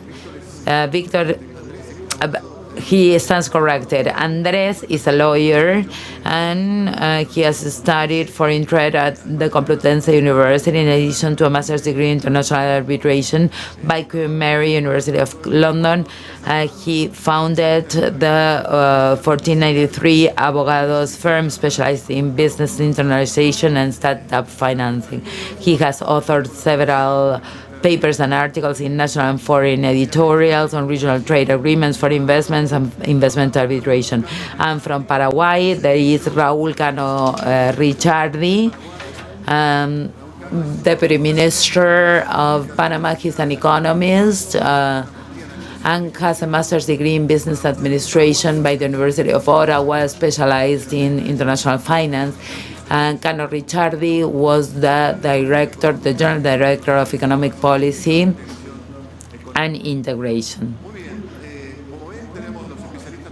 So these are the best specialists we could have for this policy discussion. And let me begin with a very general question for the four of you. That has to do with the first question posed by the President today when we kicked off this event, and one of the questions on the report. Despite the different initiatives for trade liberalization implemented by these countries over the last 30 years, the results in terms of trade have been a bit more modest than we were to expect. So my question is, what are the factors that have proven more relevant for this regional integration to fall short of having the impact that we expected and repercussion on productivity and welfare in our economies? So following with the order of this program, let me begin with Victor. So 3 or 4 minutes so that it's a little bit more dynamic. Thank you, Pablo, for being here with us in this panel and for moderating this panel. And I would also like to congratulate Sergio Díaz-Granado for the presidency and his recent election in CAF. It's also a pleasure to be here with these distinguished panelists today. For us, trade agreements are not a means, are not an end. There are a means to access different markets. It's important how each country undertakes them and how they're getting ready for them. First, human resources. Then today there is a lot of competition and diversity, so we have to think of the requirements to access other markets such as environment, blue economies, what has to do with different regulations. There are some countries that in order to protect their own industries, they pose tariff barriers. And we believe that if there are less tariff barriers, internal tariff barriers, and if we strengthen quality competition, it would be better. Sometimes we can resort to technical barriers that are non-tariff barriers, and with those barriers we have to be more careful because that is what the big markets are implementing. But for us, it's really relevant how local industries can strengthen quality production and to prepare the counterbalance of the franc zones in order to have more imports. In Dominican Republic, we have a very good experience, and that is what we have designed in this administration presided over by President Benaver, and we are looking for the franc zones to be strengthened by the national industry so as to have continuity in terms of the proposals, so as not to be at fault in terms of what we can provide and to offset the costs. So we need to propose for the value chain, and we have to be efficient. Thank you, Victor. Yes, it is effectively. It's important to have an exporting sector, but it's also relevant to have the domestic impact in the companies. I will speak now with Carmen, who is here on the floor. And what is your vision in terms of the regional integration during the last 30 years? Thank you. Good morning to everybody who is looking at us and hearing us, and thank you, Pablo, for inviting us to be part of this panel. I would also like to congratulate the new president, the flagrant president, and we wish you success now that the headquarters is going to be in our countries. Since the 60s, we have seen these two elements of trade and productivity. The treaty is promoted in order to promote intra-regional trade, which increased. It reached to 25% of global trade, international global term in Central America, and it has remained stable because now we are around 28 and 30%. And nor the economic crisis in 2018 or the pandemic have reduced that intra-regional trade. And in Central America, we see this internal market as a laboratory so that the SMEs that are the productive basis for our countries, 85% and 95% are SMEs, so they can be practicing within this domestic markets before launching or before implementing their headquarters in other markets, because there are other barriers that they have to analyze. Here they speak Spanish, we are nearby, and there are lots of things that allow SMEs to experience here in this kind of laboratory. We wanted to develop the Central American industry, and we developed a protectionist policy so that those companies could grow and could start compete with international companies. However, protectionism was in place for too long, and I think that's one of the reasons why companies did not improve their productivity and competitiveness. We have to remind that in Central America we have certain lost decades because of the internal conflicts, and then when the process is reactivated with the Tegucigalpa and Guatemala protocols, the idea was to promote that intra-regional trade once again, but not with a protectionist view. In Central America, countries, through the negotiation of free trade agreements, started to expand their markets and to look for those interregional markets. We devoted to the integration in those markets without having a program to support these industries. So that is why the industries see these globalization processes as the enemy, because they were not ready to benefit from that process. That is what makes this process more difficult in terms of productivity.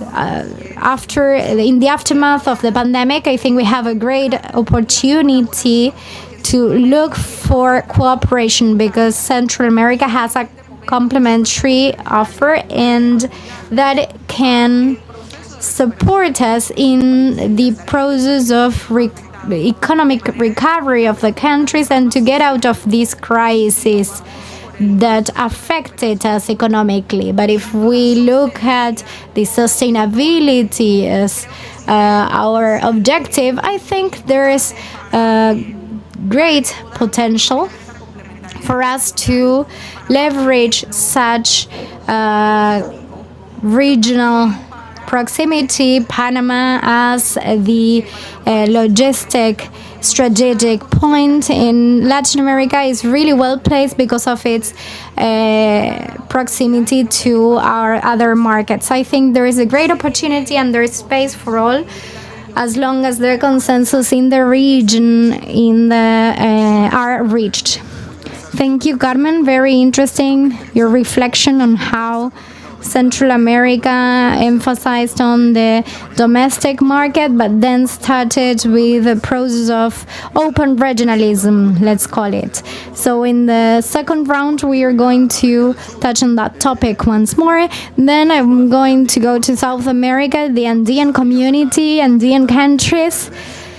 There we have Andres, the Vice Minister, Trade Vice Minister of Colombia. So which is your views why Latin America did not have the results as expected in this openness process that was started some years ago. Well, thank you. Good afternoon. I would like to greet the CAF team, Sergio Díaz-Granado as well. We really welcome his new position as executive president. And in answering your question, well, Latin America has been involved in an integration process for over 30 years, and what we first thought it was an achievement. It had to do with the reduction of tariff barriers, and if we analyze it, there is a reduction between 7 and 12%. In fact, many of the barriers have reached 0%. But there are some challenges along the way. One of the panelists was mentioning productivity, which does not solve local problems, which was what we thought during some time. We thought that as from these integration procedures, we were going to solve productivity issues or the problems of industrial policy in Latin America, and history showed us this was not the case. But these agreements will lead to certain problems that do not have to do with tariff barriers, that have to do with accumulation, origin accumulation, which turned into non-tariff barriers to trade. So, on the one hand, we believe that with the reduction of tariffs, we would support the foreign trade in Latin America, and we thought that we could cover the domestic needs of productivity, and the truth is that the opposite occurred. So today Latin America, as the study shows, exports amounts which are less significant when compared to other blocs, and this leads us to think, how is it that we can leverage the agreements better, and how these agreements can contribute to complying with regulations, for instance in nearshoring, or with some other mechanisms that, even though some of them are already established, I think that Latin America could call upon for the country, allow us for the origin accumulation, so that in the region, the Latin American region can export more. That is in terms of the agreement. If we look at the integration process in Latin America, it was driven by what was happening in the ALADI integration, but then there were other integrations blocks which also pose their challenges. And in the end, since all those expectations that we had were materialized in intra-regional trade, this led us to the frustration and not to trust in those processes. However, not everything is negative. As from that experience, there were new ideas. For instance, carry out flexible integration procedures with certain degrees that do not lead to delayed proceedings, such as the regional integration. But I would like to say that there are two big causes. On the one hand, the tariff barriers was not the only problem to solve, and regional agreements are not the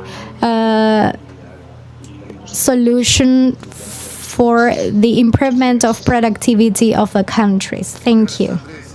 Thank you, Andres. Well, not everything has to do with tariffs. We had to reduce tariffs so as to realize that there are other things we had to work on, and that is related to our agenda. And the next question is also going to be analyzed in each of the agreements, but it's really interesting what you are posing here. Raul from Paraguay, which is your view from Paraguay? How is this process of integration assessed? Paraguay has had great success in terms of increase of exports and integration. So probably for your country it's not all bad news, but we would like to hear your reflection or your comments. Good morning, good afternoon. I would like to first thank you for this opportunity, and I would like to congratulate Sergio Díaz Granado for his new position of Executive President for the CAF Bank. I would also like to take this opportunity, and I would like to thank Pablo and the distinguished panelists for giving us this opportunity to share with you the reflection from South America.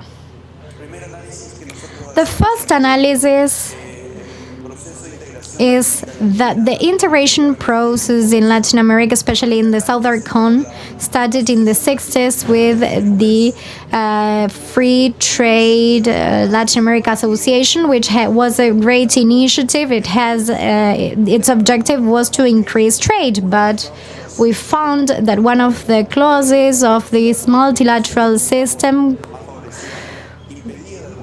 impaired this improvement with the clause of tenders in the 79th, which allows the countries not to make these preferences extensive. We transformed this association in the Latin America Association of Integration with a strategic objective of creating a Latin America common market in some time. But we saw that this initiative was not being materialized, and there were 4 countries in South America who decided through our presidents to make up the Mercado Común del Sur, Mercosur, on March 1691.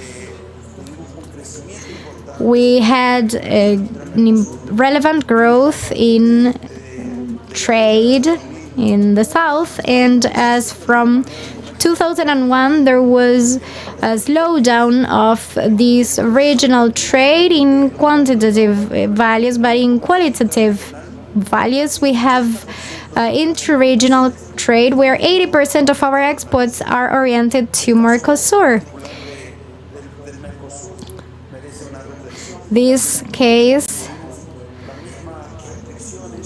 In this case, we have the same restrictions. We thought that the progressive eliminations of tariffs was going to be the adequate pathway for greater productivity, but we found out that the regulations or the lack of common regulations was the main barrier to achieve the integration of trade. I agree with some of the panelists that these integrations process are the means in order to create the conditions for the increase of trade and to achieve public policies that can lead to a greater socioeconomic development and inclusive development, which is so relevant for Latin America. One of the challenges that we face, and I think that CAF can create a great opportunity here.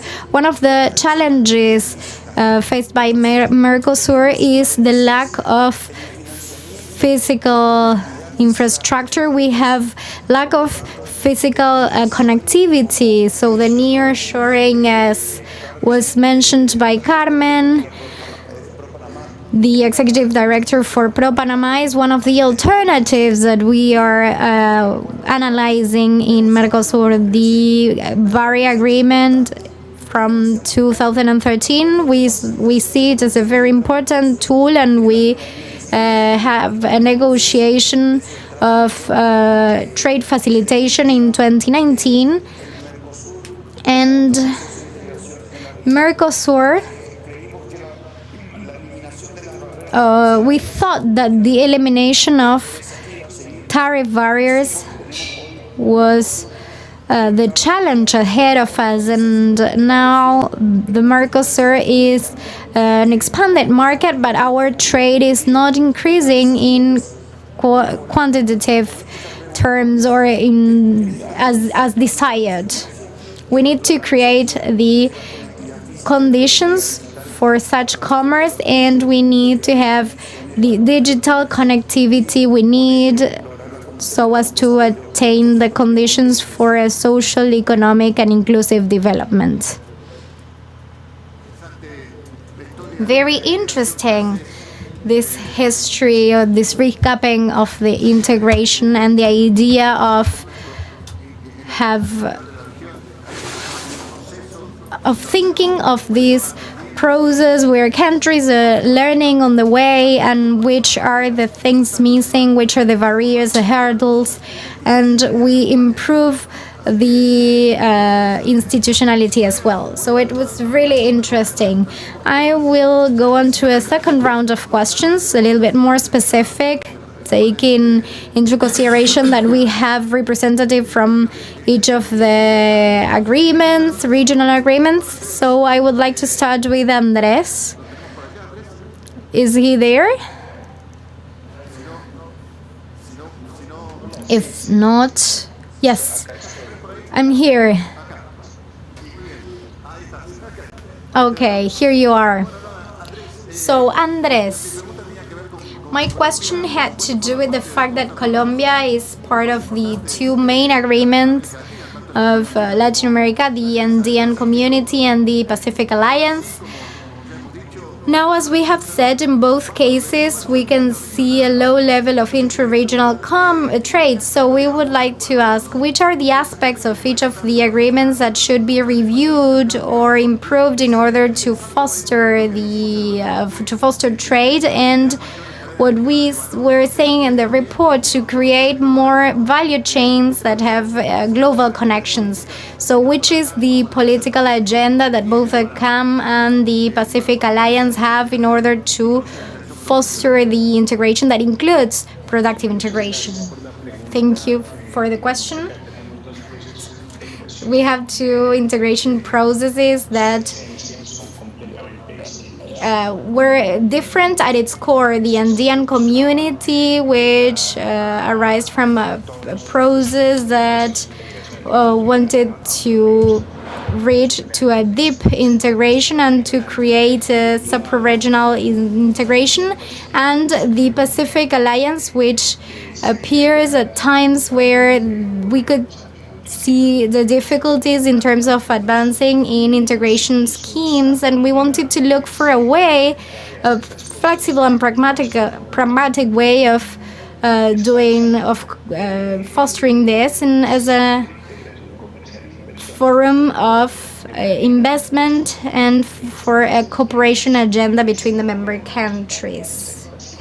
So that was what was new about the Pacific Alliance, and it actually had many strengths and some expectations that were materialized throughout time. Now, in terms of the content of the report, of course, that initial vision that we had of integration being like the response to several problems, it has not been so, at least to date. That does not mean that it's not going to happen in the future. Now, in terms of the Andean community, if we look at the organizational charter, we will see that there are certain provisions that were effective 30 years ago when there was a bigger imbalance between the different member countries that required differential treatment, for instance, in terms of farming and agricultural safeguards. But now we see that the countries of the Andean community have progressively evolved and grew, and those clauses have actually become hurdles that hinder free trade, which is the ultimate purpose of the agreement. That is, the fact that trade can be a vehicle for economic growth for all member countries. And that might help when we think of different institutions of the Andean community that were understood back then as a way to strike more balance and overcoming the different economic differences between the different countries, and also obstacles to regional integration. On the one hand, the Pacific Alliance is a newer process, is a process that is more dynamic.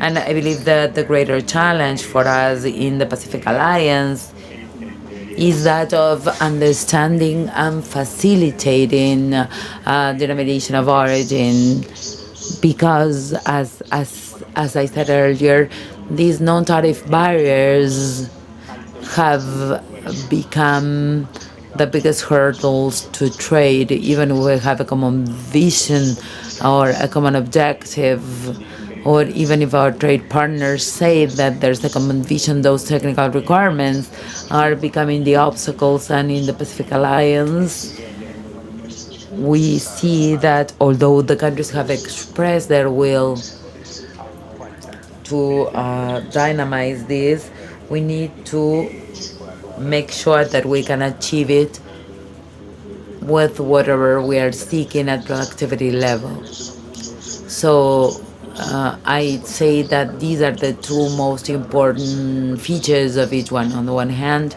review of institutions in Cannes, and a clear and pragmatic understanding on origin for the Pacific Alliance.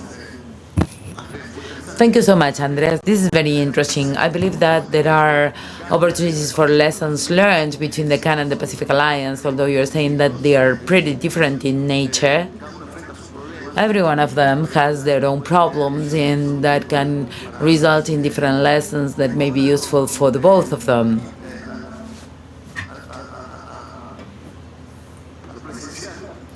So I come back here to the face-to-face room, and I will go back to Victor. Can I ask you? The Dominican Republic is not a member of any of the big regional agreements, but it has signed many bilateral treaties with the Central American market, with CAFTA, and that includes the United States and the Dominican Republic as well. And so there's like a different strategy, we could say. So I wanted to ask you, to what extent do you think this has been effective for the policy, not becoming a member of the big treaties and signing all of these bilateral treaties with many countries and sub-regions? So how effective has that been, and what else do you think you should make progress to in order to benefit Dominican firms?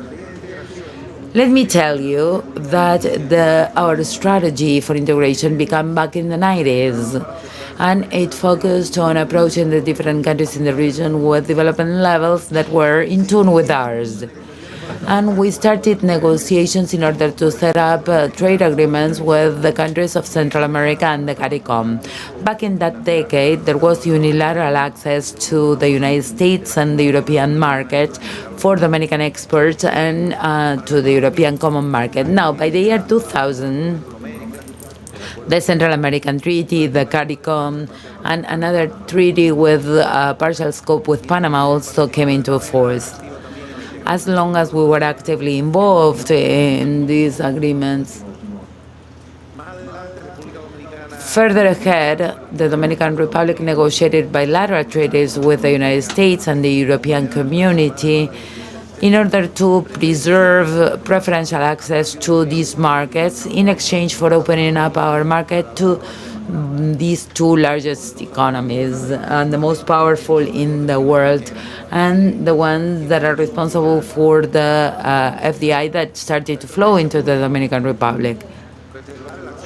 The strategy was to try to preserve the privileged access to those two export markets, where the exchange by 2020 accounts for 55%.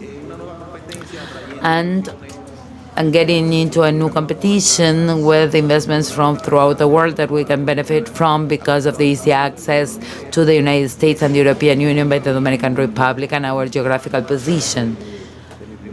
And let me go back to what I said at the very beginning. This led the Dominican Republic to become more efficient and to prepare its own human resources and compliance with all the different requirements that pose new challenges every day, because these markets, the European Union and the United States, are the most rigorous, we could say, and that has been our experience so far.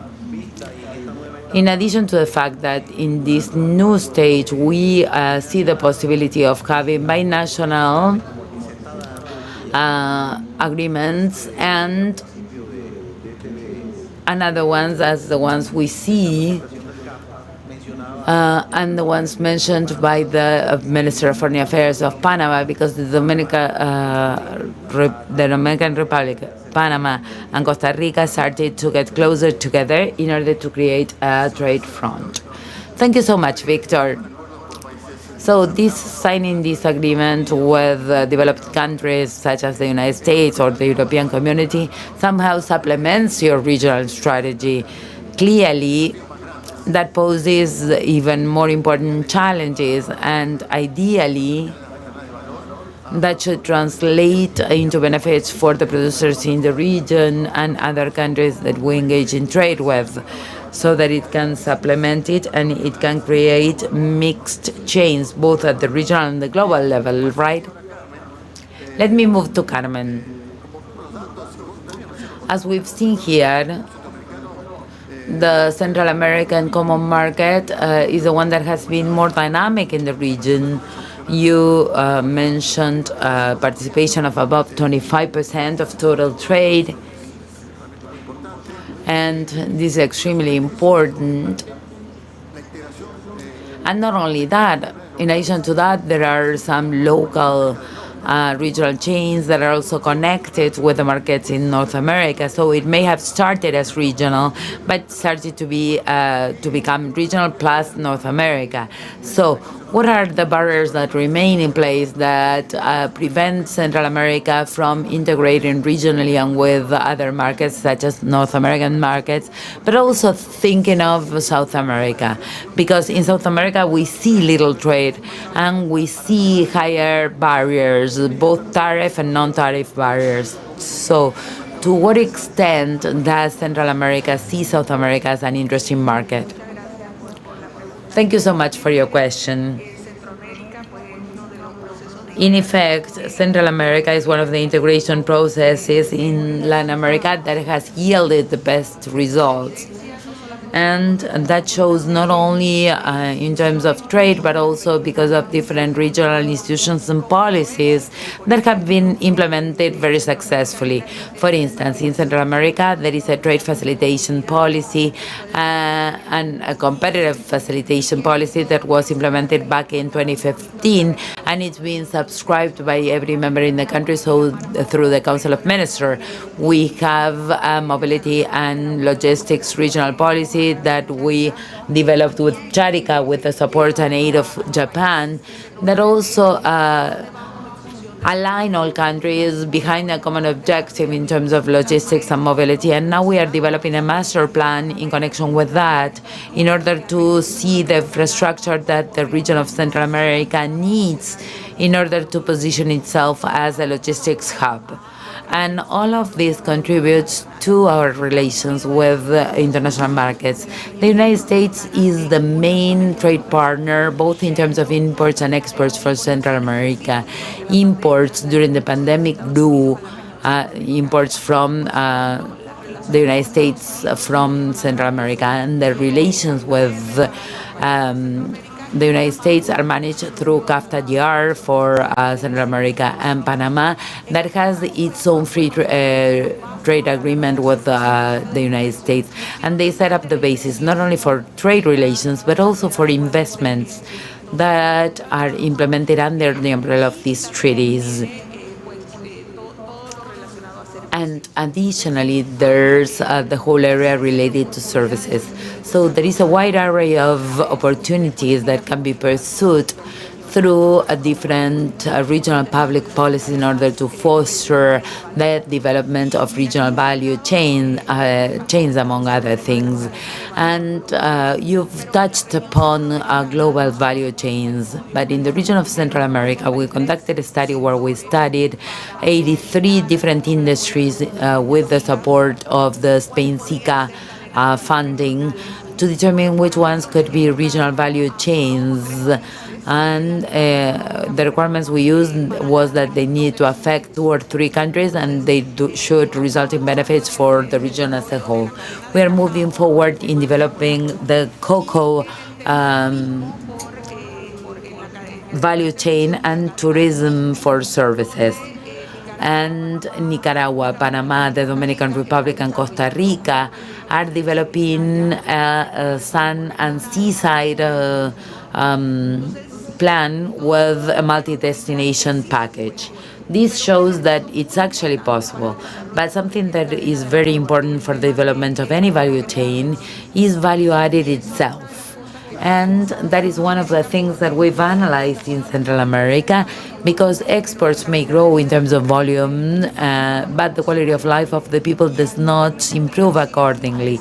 And when we try to find an explanation for that, we find that value added for the main export products from Central America, both intra-regionally and interregionally, was mainly foreign. So the transfer of knowledge and the transfer of technology does not get to our people and was not realized in our countries. It was coming from abroad, and with minimum value added, we just sold those exports both intra and interregionally. We sell pineapple to the United States, sugar, commodities that have very little value added, and value added products, which are the ones that now has Costa Rica, that such as electronic devices. And so these, the internal value, the value is in Costa Rica, but it does not spread to other countries in the region in terms of that technology breakthrough. So we're still betting on small value-added commodities, and now with these nearshoring concepts and the way the world has changed, because production, consumption has changed, and the way we get these products, and we have a digital hub in Panama that allows for those flows of information that are so important for trade and for the development of Panama and the region as a whole. And we are making that available to the region and Latin America as a whole, so that everyone can draw on that platform, because added to the logistic platforms, they will create a very interesting offer, not only for nearshoring, but for everything that refers to the new forms of production and consumption. Well, this measuring the value added for exports and this participation in the regional value chain and measuring how much value added is generated is extremely relevant. And the data we're showing, because in Central America there's a much more regional trade and the value added is small. So we need to keep on working on this. We need to keep on measuring this. And without a doubt, there's a lot of room for public policy in this regard. Let me move on to Raul now, back in Paraguay. And I wanted to ask you something regarding the Mercosur, because you brought it up. And for Paraguay, it was a very important bet, as well as for any other member countries. But we see that over the last few years, there has been a reduction in trade in Mercosur. And there are different agendas. There's still internal agenda for Mercosur that they have made no progress on, for instance, on completing service regulations or public procurement. And then there is an external policy that has to do with agreements with third countries, particularly for the smaller countries in Mercosur, like Paraguay and Uruguay, that is extremely relevant. So how does Paraguay see these outstanding issues? Thank you, Pablo, for the question. We have two axes in the analysis of our integration process, our domestic agenda and the external relations agenda. As you have already mentioned, the internal agenda and the figures show that there is a slowdown in intraregional trade. Such slowdown is especially in the from the point of view of the numbers. Carmen said this is essential for the countries in Mercosur and for countries such as Paraguay, which are developing countries without without the sea. The inclusion of value is, or the addition of value is really important. We have launched the 8th round of the specific commitments in terms of services, and we would like to end this year, if not this year, during the next year.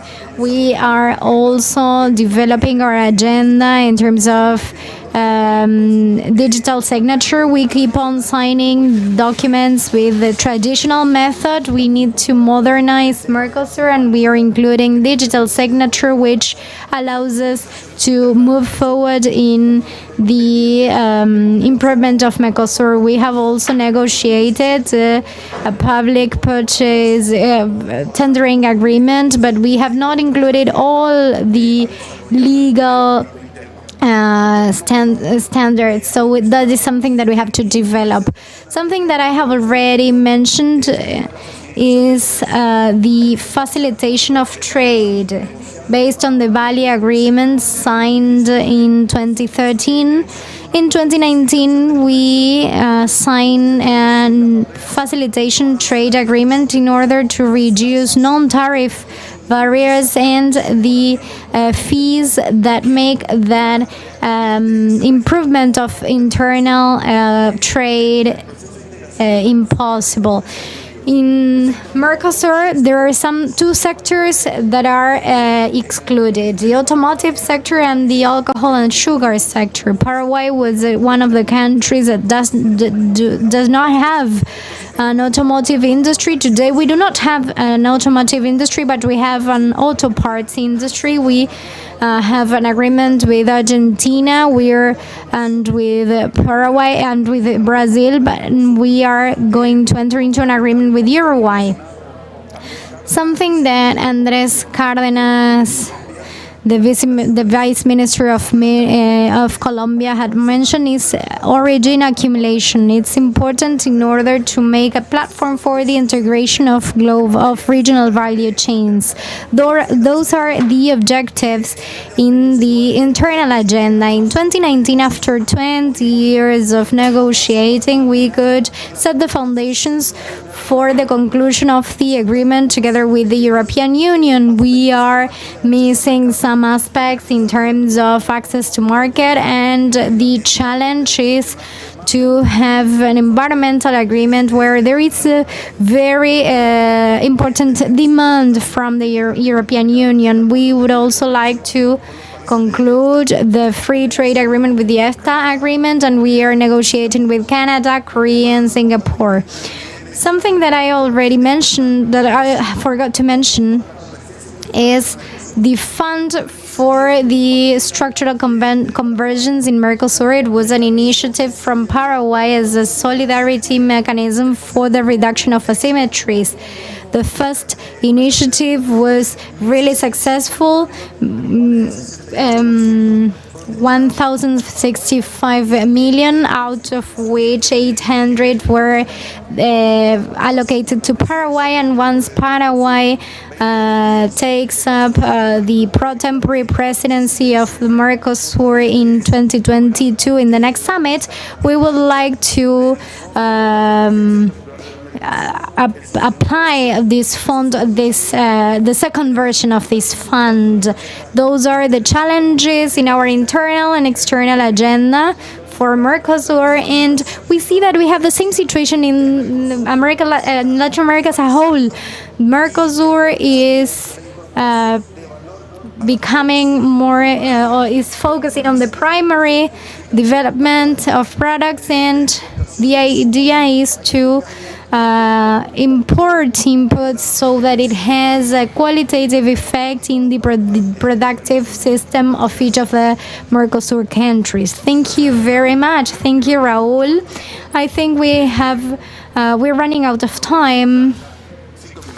We have 5 minutes, but we can have a closing remarks question, and we have spoken about concrete policies, but I would like the audience to have a key takeaway in this new post-pandemic context where the region needs to recover, and the external sector may be an important factor in order to support recovery, and it's actually doing that.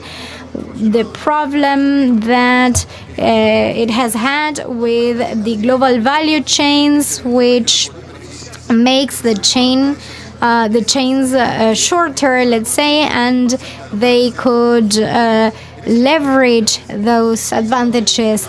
But within that context, which are the 1 or 2 measures, thinking of a roadmap in order to foster integration, which are the main measures that should be taken, that can be applied, quickly applied, and that can produce some benefits? Just the main measures that you believe that are relevant in order to foster this integration. So Victor, go ahead. Yes, Pablo, with the COVID-19 pandemic, this chain and the failures of the chain are visible, and we believe that it's a great opportunity. I'm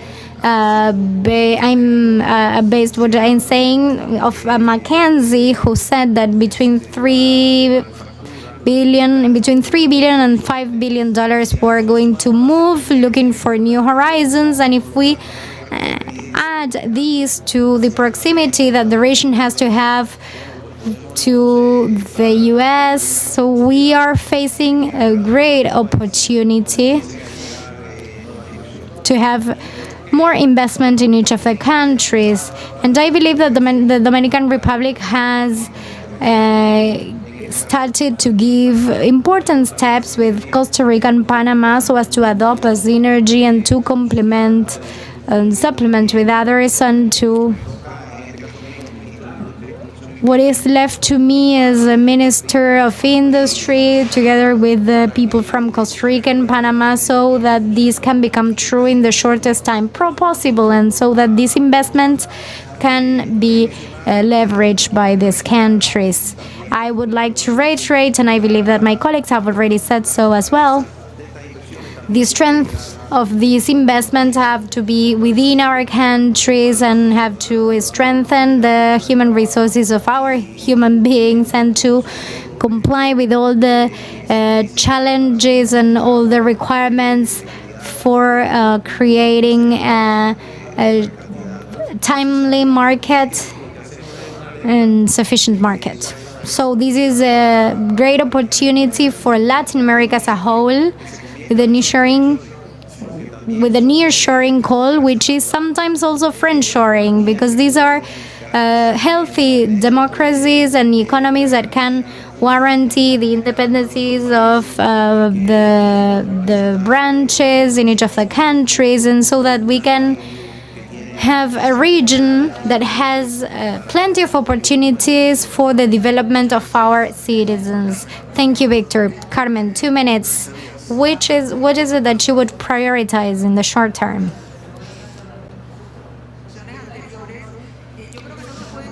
I think that regional problems cannot be solved with national public policies. We have to face those problems with regional policies. Problems such as education, the recovery, post-pandemic recovery have to be addressed regionally.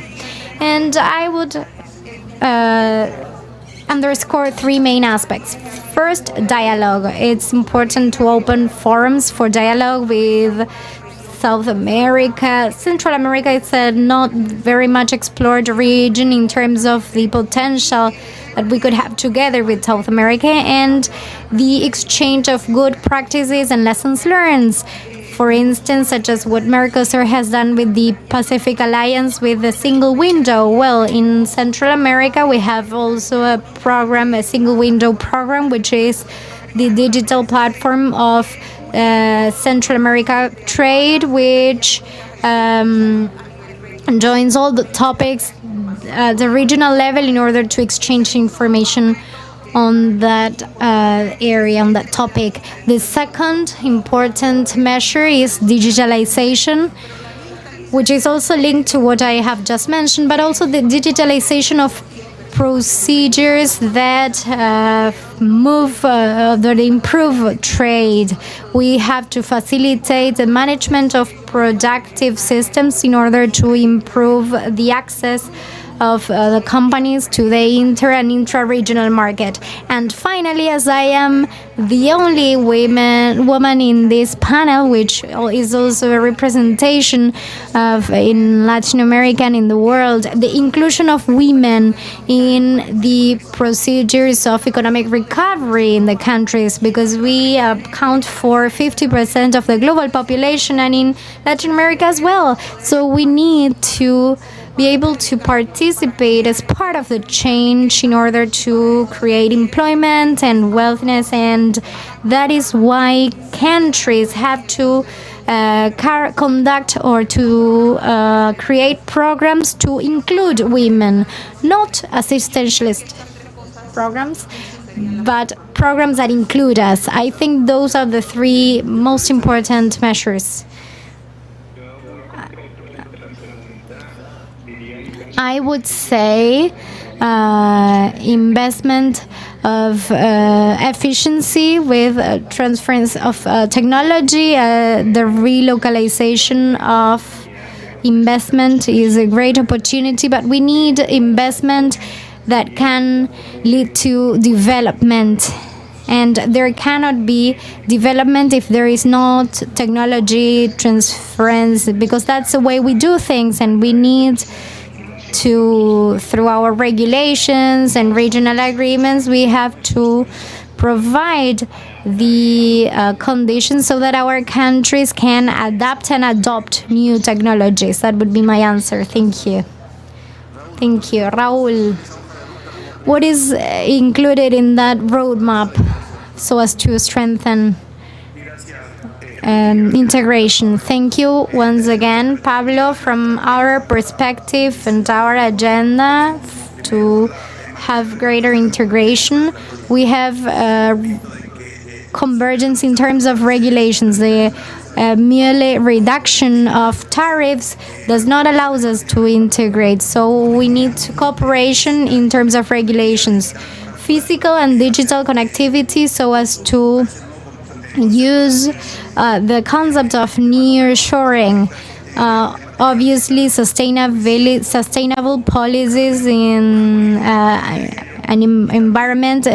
I also agree with Carmen, gender policy, and I also agree with Andres that investment has to come to the region together with technology transfer, and we need to create inclusive and economic development, which is very important for our region. Thank you very much. Thank you, everybody. Well, I am quite optimistic. I started thinking that out of the integration, well, it was not very well addressed, but I see it is well addressed in terms of what you have said today. So with this, we would like to conclude this panel. I would like to thank Carmen and Victor, Andres and Raúl for this interesting discussion. Thank you. Thank you.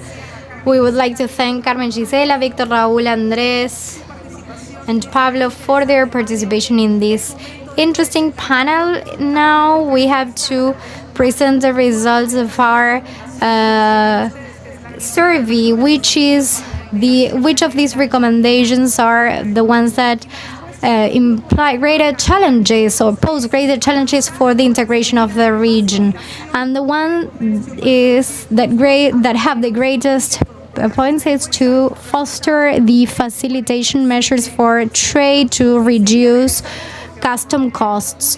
So now we are going to have a very interesting interview in a few minutes. Thank you.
Y a continuación tenemos...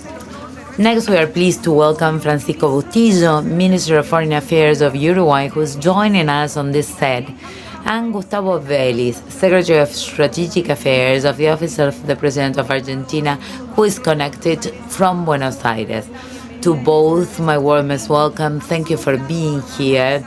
And both guests will discuss the importance of an infrastructure project for integration that will have an important impact on trade and connectivity between Argentina and Uruguay on the Uruguay River.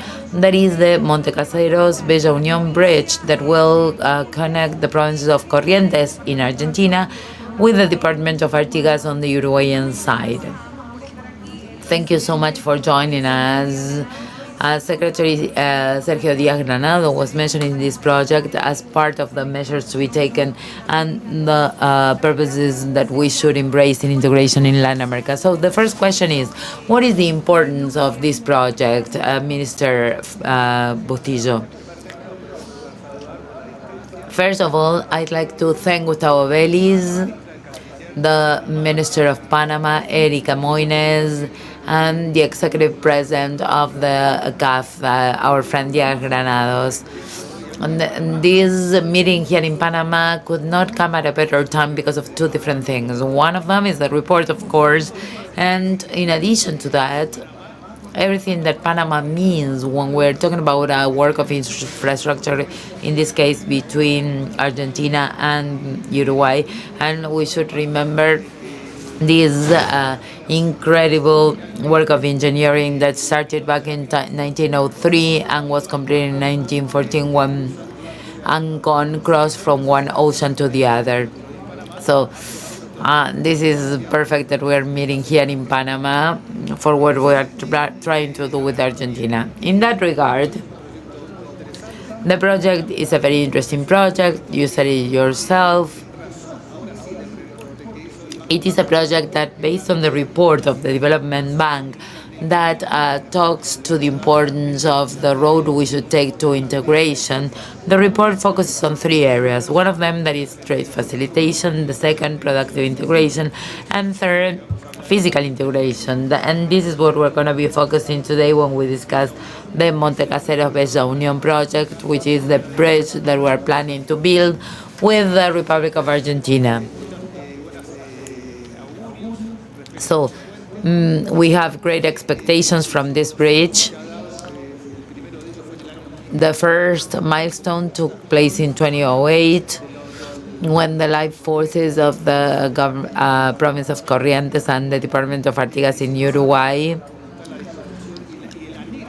notified that they would like to have a bridge to work for their community. In addition to that, in 2011, the government of Uruguay and the government of Argentina signed the Declaration of Buenos Aires, where they committed to build this infrastructure work. Years later, the commission that administrates the Uruguay River took over the project, and finally in 2020, in a first meeting between Alberto Fernandez and Luis Lacayo Pou, the presidents of Argentina and Brazil, discussed the topic. Uruguay discussed the topic and decided to build this work of infrastructure. I would also like to thank the presence of Secretary Vélez that has joined by video call. This will be the fourth bridge, the fourth connection between both countries. So how will it make trade more fluid, and what will be the impact on these two areas that we've mentioned? Welcome. Thank you so much. My greetings to Minister Bustillo. It is a pleasure to be part of this activity organized by CAF and the newly appointed President Díaz-Granados. And as the Minister was saying, this is a very significant work of infrastructure, not only symbolically to reinforce the integration between both countries, but also to try to address the challenges raised by the CAF report. I'd like to say that it's not just a physical infrastructure work. it also has to do with facilitating trade and with the value chains that our region needs so badly. And I always like to talk about a hybrid integration project that articulates work of infrastructure, concrete, steel, the investment in physical capital. But there's also the challenge of the digital connectivity, the elimination of red tape, and the challenge of addressing the economic realities of our regions. And this bridge should be seen in this dimension, in this light. These three aspects that supplement one another, because on the one hand, it's going to facilitate and it's going to shorten the times for physical transportation of goods. It will require our customs to work more smoothly in order to articulate the different procedures and administrative requirements. And integration is going to be much deeper because it would imply a two-ocean corridor, and it requires understanding the relation between Uruguay and Chile, and it will bring an opportunity to strengthen the integration with Brazil and increase productivity across the region. So today more than ever, we are going to be honoring what Pope Francis has urged us to do, particularly in Latin America. It's not the time to build walls, but bridges. And in this case is a bridge that has been wanted for long across the region. It came from a claim by the community, by the people of Uruguay, the people of Argentina, Corrientes, Artigas, Villa Unión. And they have been actively involved in the environmental impact reviews and the social impact reviews. So now we just need to raise the funding, and we expect the works to commence soon. The CAF will support us through the last stages of the executive project, and we would like to begin soon in line with the importance of this regional integration measure. Thank you so much, Secretary. So you were just saying, and that has to do with my second question, and I would like to know the Minister's position on this. You mentioned the impact not only on the areas that they immediately affected by the bridge, but the impact that that kind of connection and connectivity may have on other partners of the Mercosur. In effect, as my friend Gustavo Vélez was saying, where do we stand today? We're talking about milestones in terms of what we expect will be a splendid work of infrastructure. But the truth is that back in 2014, the commission that administrates the Uruguay River conducted a feasibility study. Thanks to the contributions made by the Development Bank, there is a possibility to update those feasibility studies with some technical studies, infrastructure studies, and also in terms of the environmental and social impact. To name a few, there are geotechnical aspects that have not yet been addressed. We need to analyze the dimension and the meter of the pillars of that bridge, and many other aspects that refer to this. Of course, we've already streamlined many of these elements, and this is going to be a part of this study that we're conducting with the Development Bank and the support of both countries, and we expect will be complete upon the start of the bridge. For Panama, it took them 11 years to construct the Panama Canal, and we've been working on this for over 15 years. It's time to let the works begin to materialize this shared dream of two countries. And in terms of what you were saying, it is a dream of two countries, but will inure to the benefit of all countries, because we've mentioned Chile, Brazil. This work located in the northeast of Argentina, northwest of Uruguay, is going to have implications for Brazil, for Paraguay itself. Let me cite an example. A few days ago, I was visiting a meat packing plant that had some difficulties that we need to work through. And I asked, how many people work here? And they said 200, 300. No, I said 200 or 300. And they said, no, directly or indirectly, there are 6,000 people working. And this is what we expect from this great work of infrastructure. The bridge will be 1.5 kilometers long, but the area of influence is almost 12 kilometers. So we have many elements to expect great mobilization of the whole area and other countries as well. And at the very beginning, we were asking where we should be taking the countries in Latin America, because one of the specific features of this is that it's a binational project. So how do you manage that kind of project? How do you agree on that? How do you execute it? Well, this is extremely interesting because in this case, the project is going to be funded by CAF, of course, but part of that funding will be given to Uruguay and part of it to Argentina.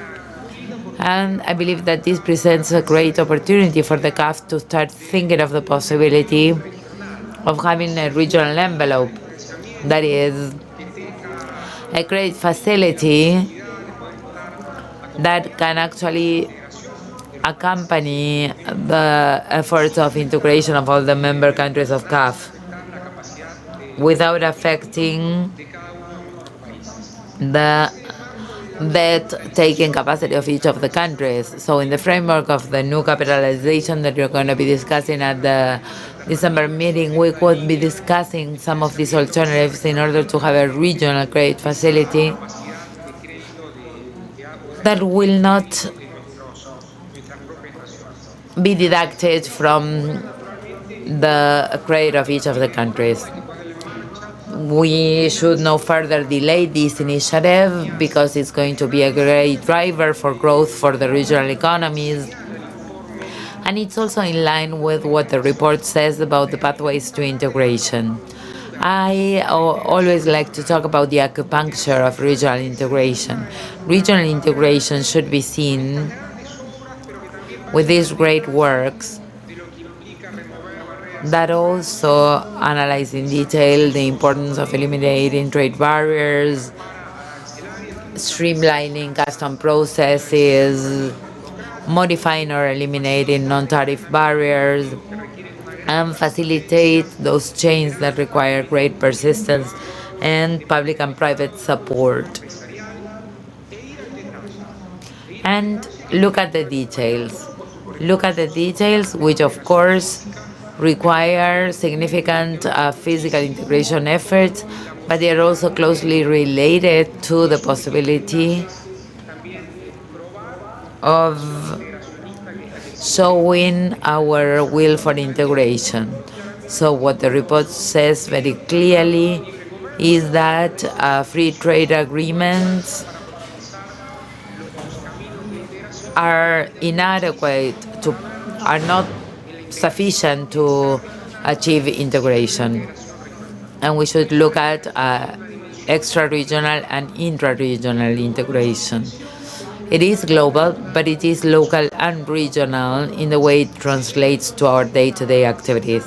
I celebrate this meeting we've had in Panama, and I'm happy to be able to be here with my friend and Minister Bustillo, and I was sharing with my team, wouldn't it be great that if in Artigas and Corrientes we could have a meeting at the shores where we're kicking off these works with our presidents, the governors, the people of those territories in order to begin building this bridge that is going to mark a before and after in the pathway to integration of our countries. Thank you, Secretary Bellis, and I'm sure that the Minister will have something to say about how it's been to work on this jointly and how to materialize these binational projects. Yes, I will just echo Gustavo's words. I hope that we can soon meet to lay the cornerstone of this work.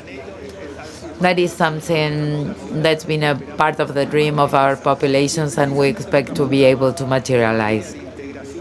And in terms of what Gustavo was saying, for integration, the report itself speaks of integration and trade opening, and these are three areas that we need to work with: productive integration, physical integration, and trade facilitation.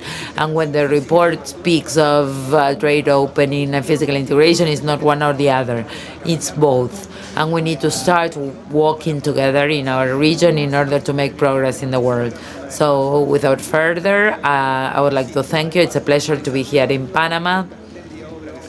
And looking at this splendid work you've done in the channel, we need to make progress in all the things that we need to do in the short term.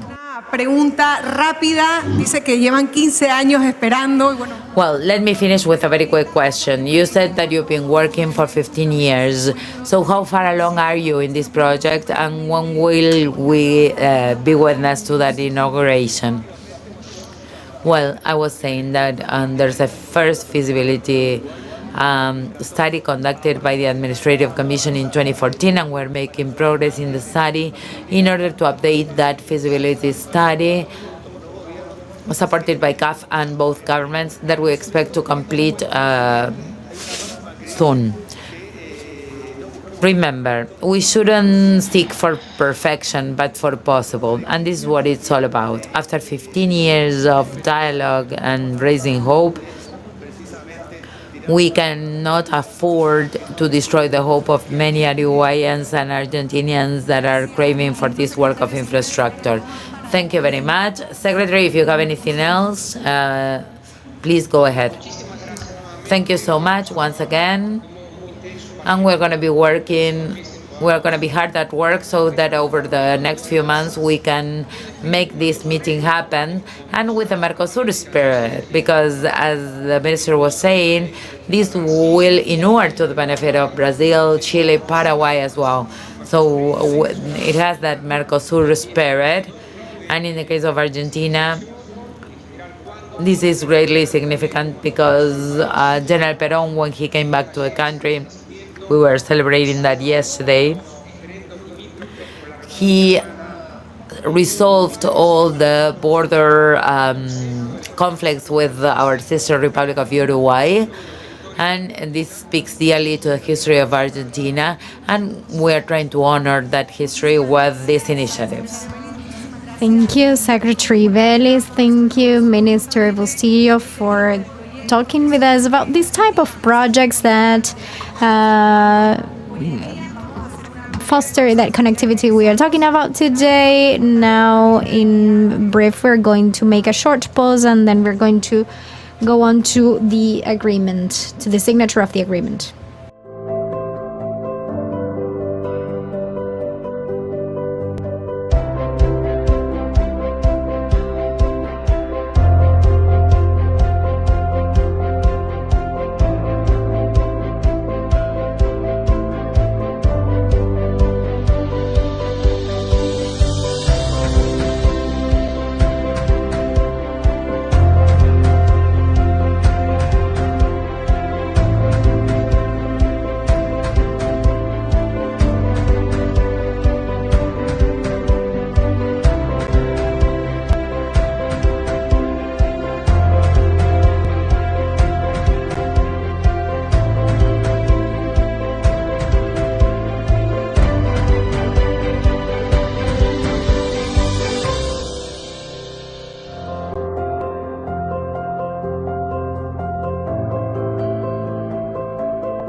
Y a continuación, And now we'll start with the ceremony for the signing of the technical cooperation for facilitation between CAF, Development Bank of Latin America, and the Andean community. We are going to welcome Jorge Sergio Pedraza, Secretary General of the Andean Community, and Sergio Díaz Granado from CAF, who will sign the agreement.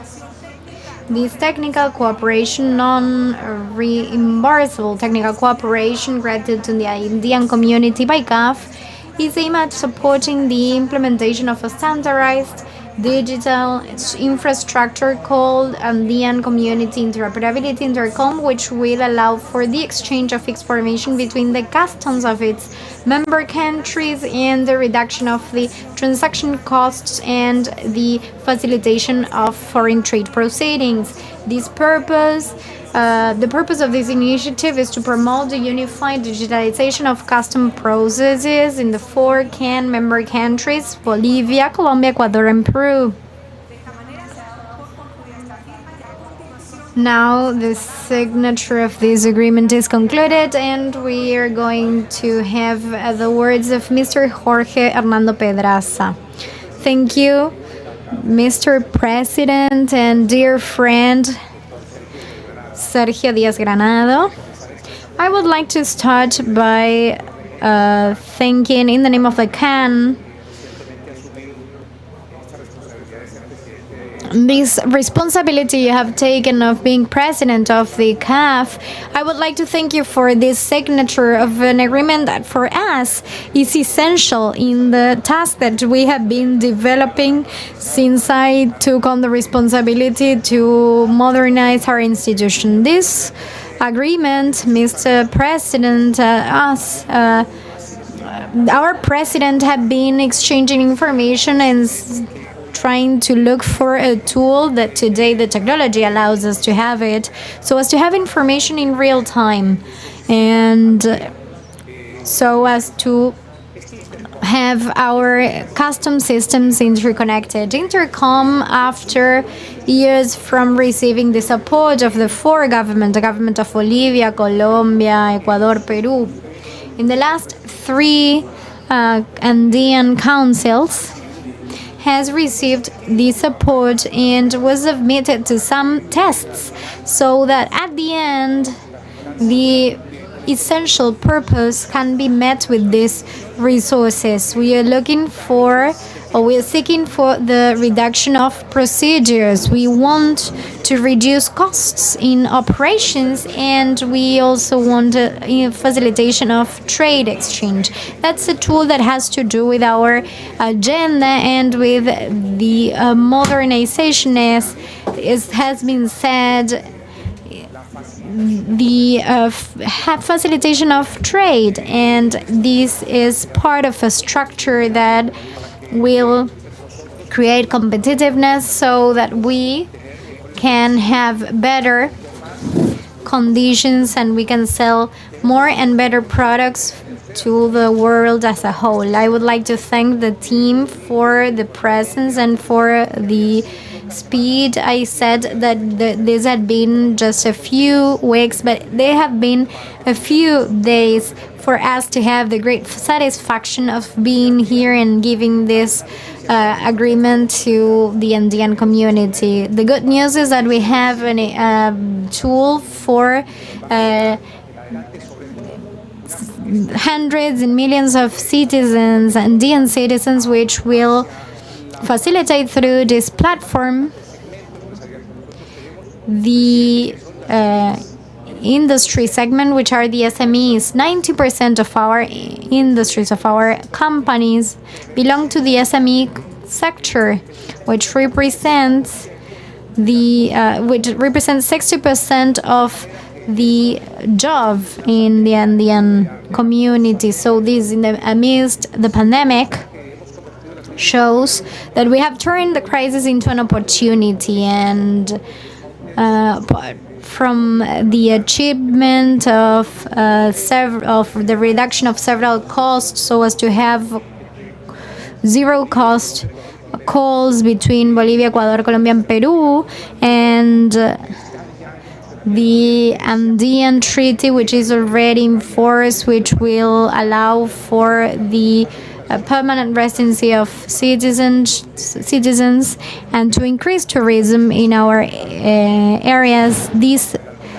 tool is really relevant for the consolidation of the challenges and to meet the obligations that we took on some time ago. So not only from the point of view of the speech, this implies a step forward in terms of the digital transformation so as to be able to be more competitive. I would like to also thank you, and I would like to acknowledge that today with the speech of the minister, foreign minister, she said something really relevant.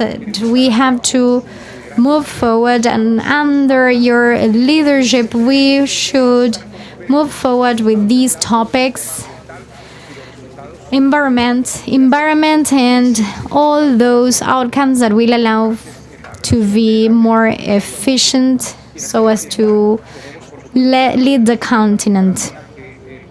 We also have the Andean community. We will have a monitoring platform so as to strengthen biodiversity protection and reduce the effect of climate change. Thank you on behalf of my institution, of the Andean community, and I would like to thank you and your team.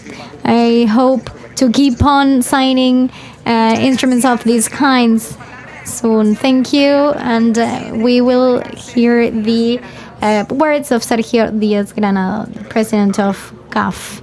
Thank you, Secretary, for your words. I would like to build on what you have already said. I would like to thank the CAF team and the Vice President. We were together in Lima some weeks ago. Angel Cárdenas, who was also present in this procedure, and I would like to thank you because we have had the opportunity to turn into the reality some pages, some documents. It is said that good ideas appear in many brains at the same time, and when the CAF started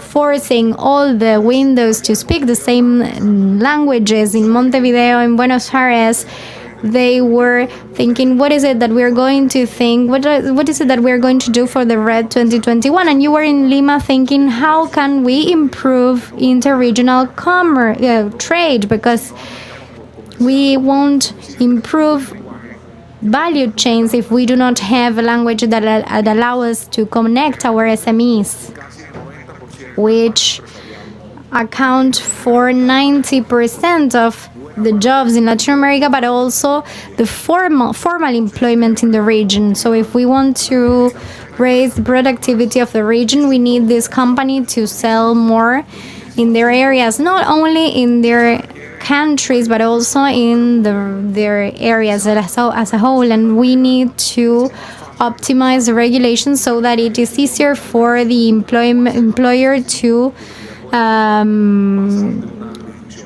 be in his language and with his culture. So dialogue is really relevant, and once we are introducing RED, which is really significant because barriers are still a very big hindrance in the region, we want to have that proposal of collaborating with CAM so as to improve its intercom, so as to facilitate regional trade, and this should be a learning for the rest of the vlog, and we would like to keep on dreaming on that harmonic procedure from Mexico to Argentina that can make SMEs' lives easier so that they can grow in their natural environment. So what we have done today complements what we have done some minutes ago of having greater and strengthened relations. This idea of the bridge between Montecaseros and Bella Unión in Argentina is a very important thought, structured thought. I also would like to thank the words of Secretary Vélez, so as to think of credit facilities that are not given to the envelopes so as to finance the integration of Latin America and the Caribbean. This funding is required in order to fulfill this dream. The document also touches upon on energy topics, working on the borders, on energy integration, and to keep on looking for the certainty of SMEs to make their lives easier and to allow for growth through trade, to give hope to the region, especially now that we are going out of this crisis. We are weakened economically and socially. It's time to be creative, so we want to make practical decisions, financial decisions, and of technical cooperation that can form a more prosperous Latin America. It's a pleasure to have you here in Panama, which is a bridge in Latin America and the Caribbean. Thank you. Thank you. We would like to thank the Secretary of the Andean Community, Jorge Hernando Pedraza Gutierrez, and the President of CAF. This reaffirms his commitment of both institutions in order to work together so as to foster integrated actions for the benefit of the Andean region and the strengthening of the Andean community.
Y a continuación tenemos We will now hear the Christian Asinelli, the Deputy Vice President of Strategic Cooperation of CAF.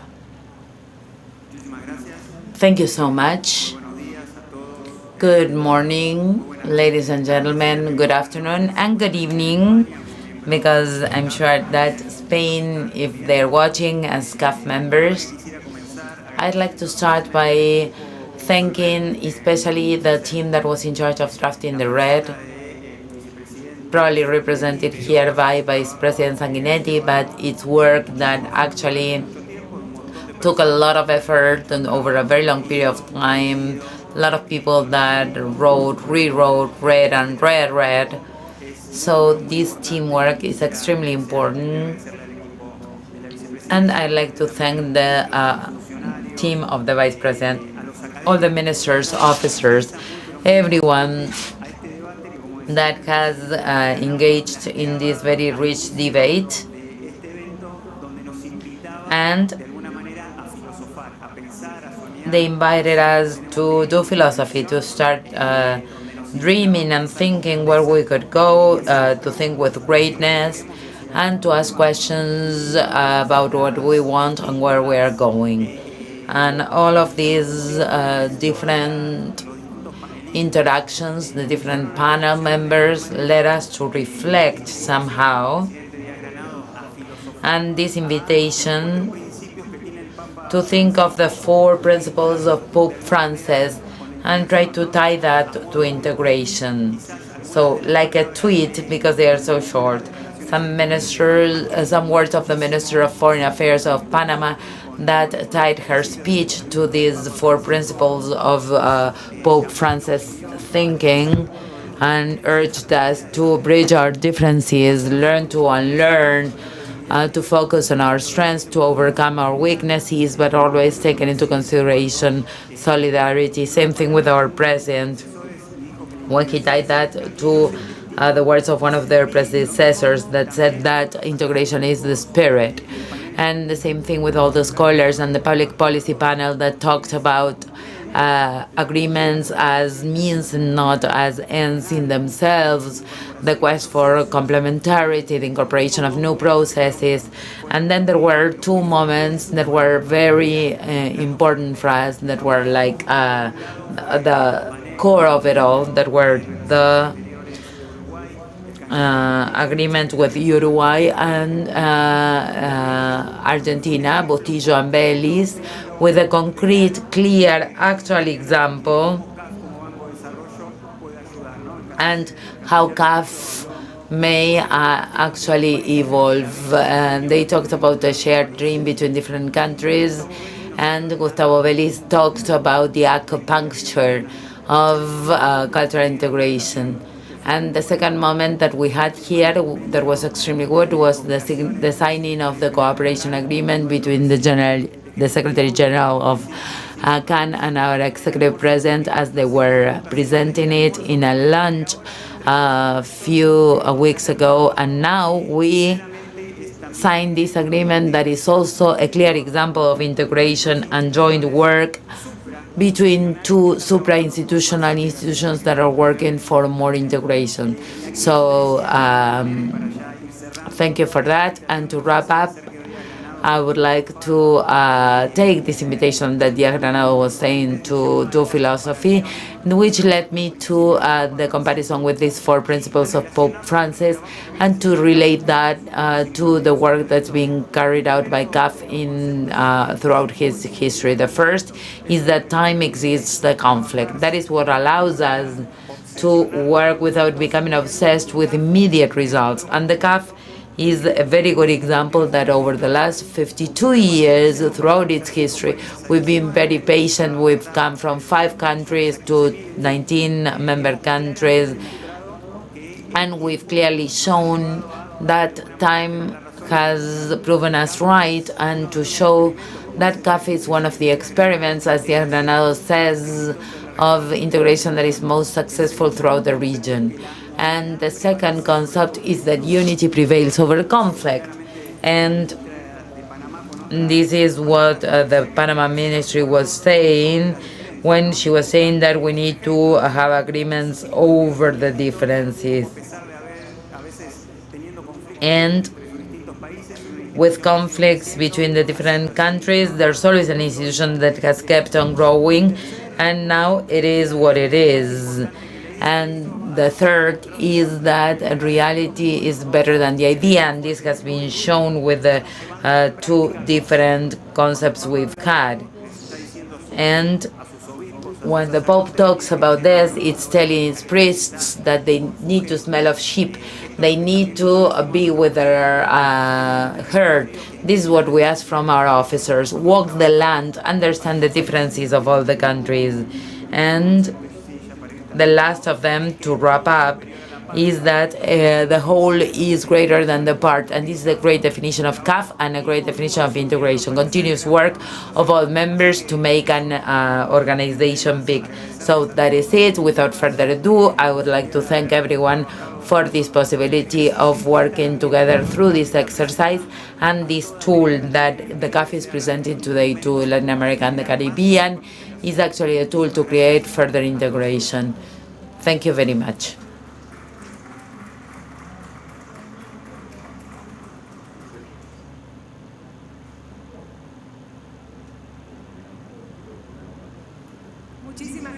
Thank you very much, Christian, for your words and for that summary of today's agenda. A very interesting exchange of experiences and fruitful conversation. On behalf of CAF, Development Bank of Latin America, I would like to thank all of those who accompanied us throughout the day. We would like to remind you that the report is now available for free download at cioteca.caf.com. And for those of you that want to watch this event again or any of the sessions, you will find them on the events webpage or on the YouTube channel. Thank you very much and have a great day.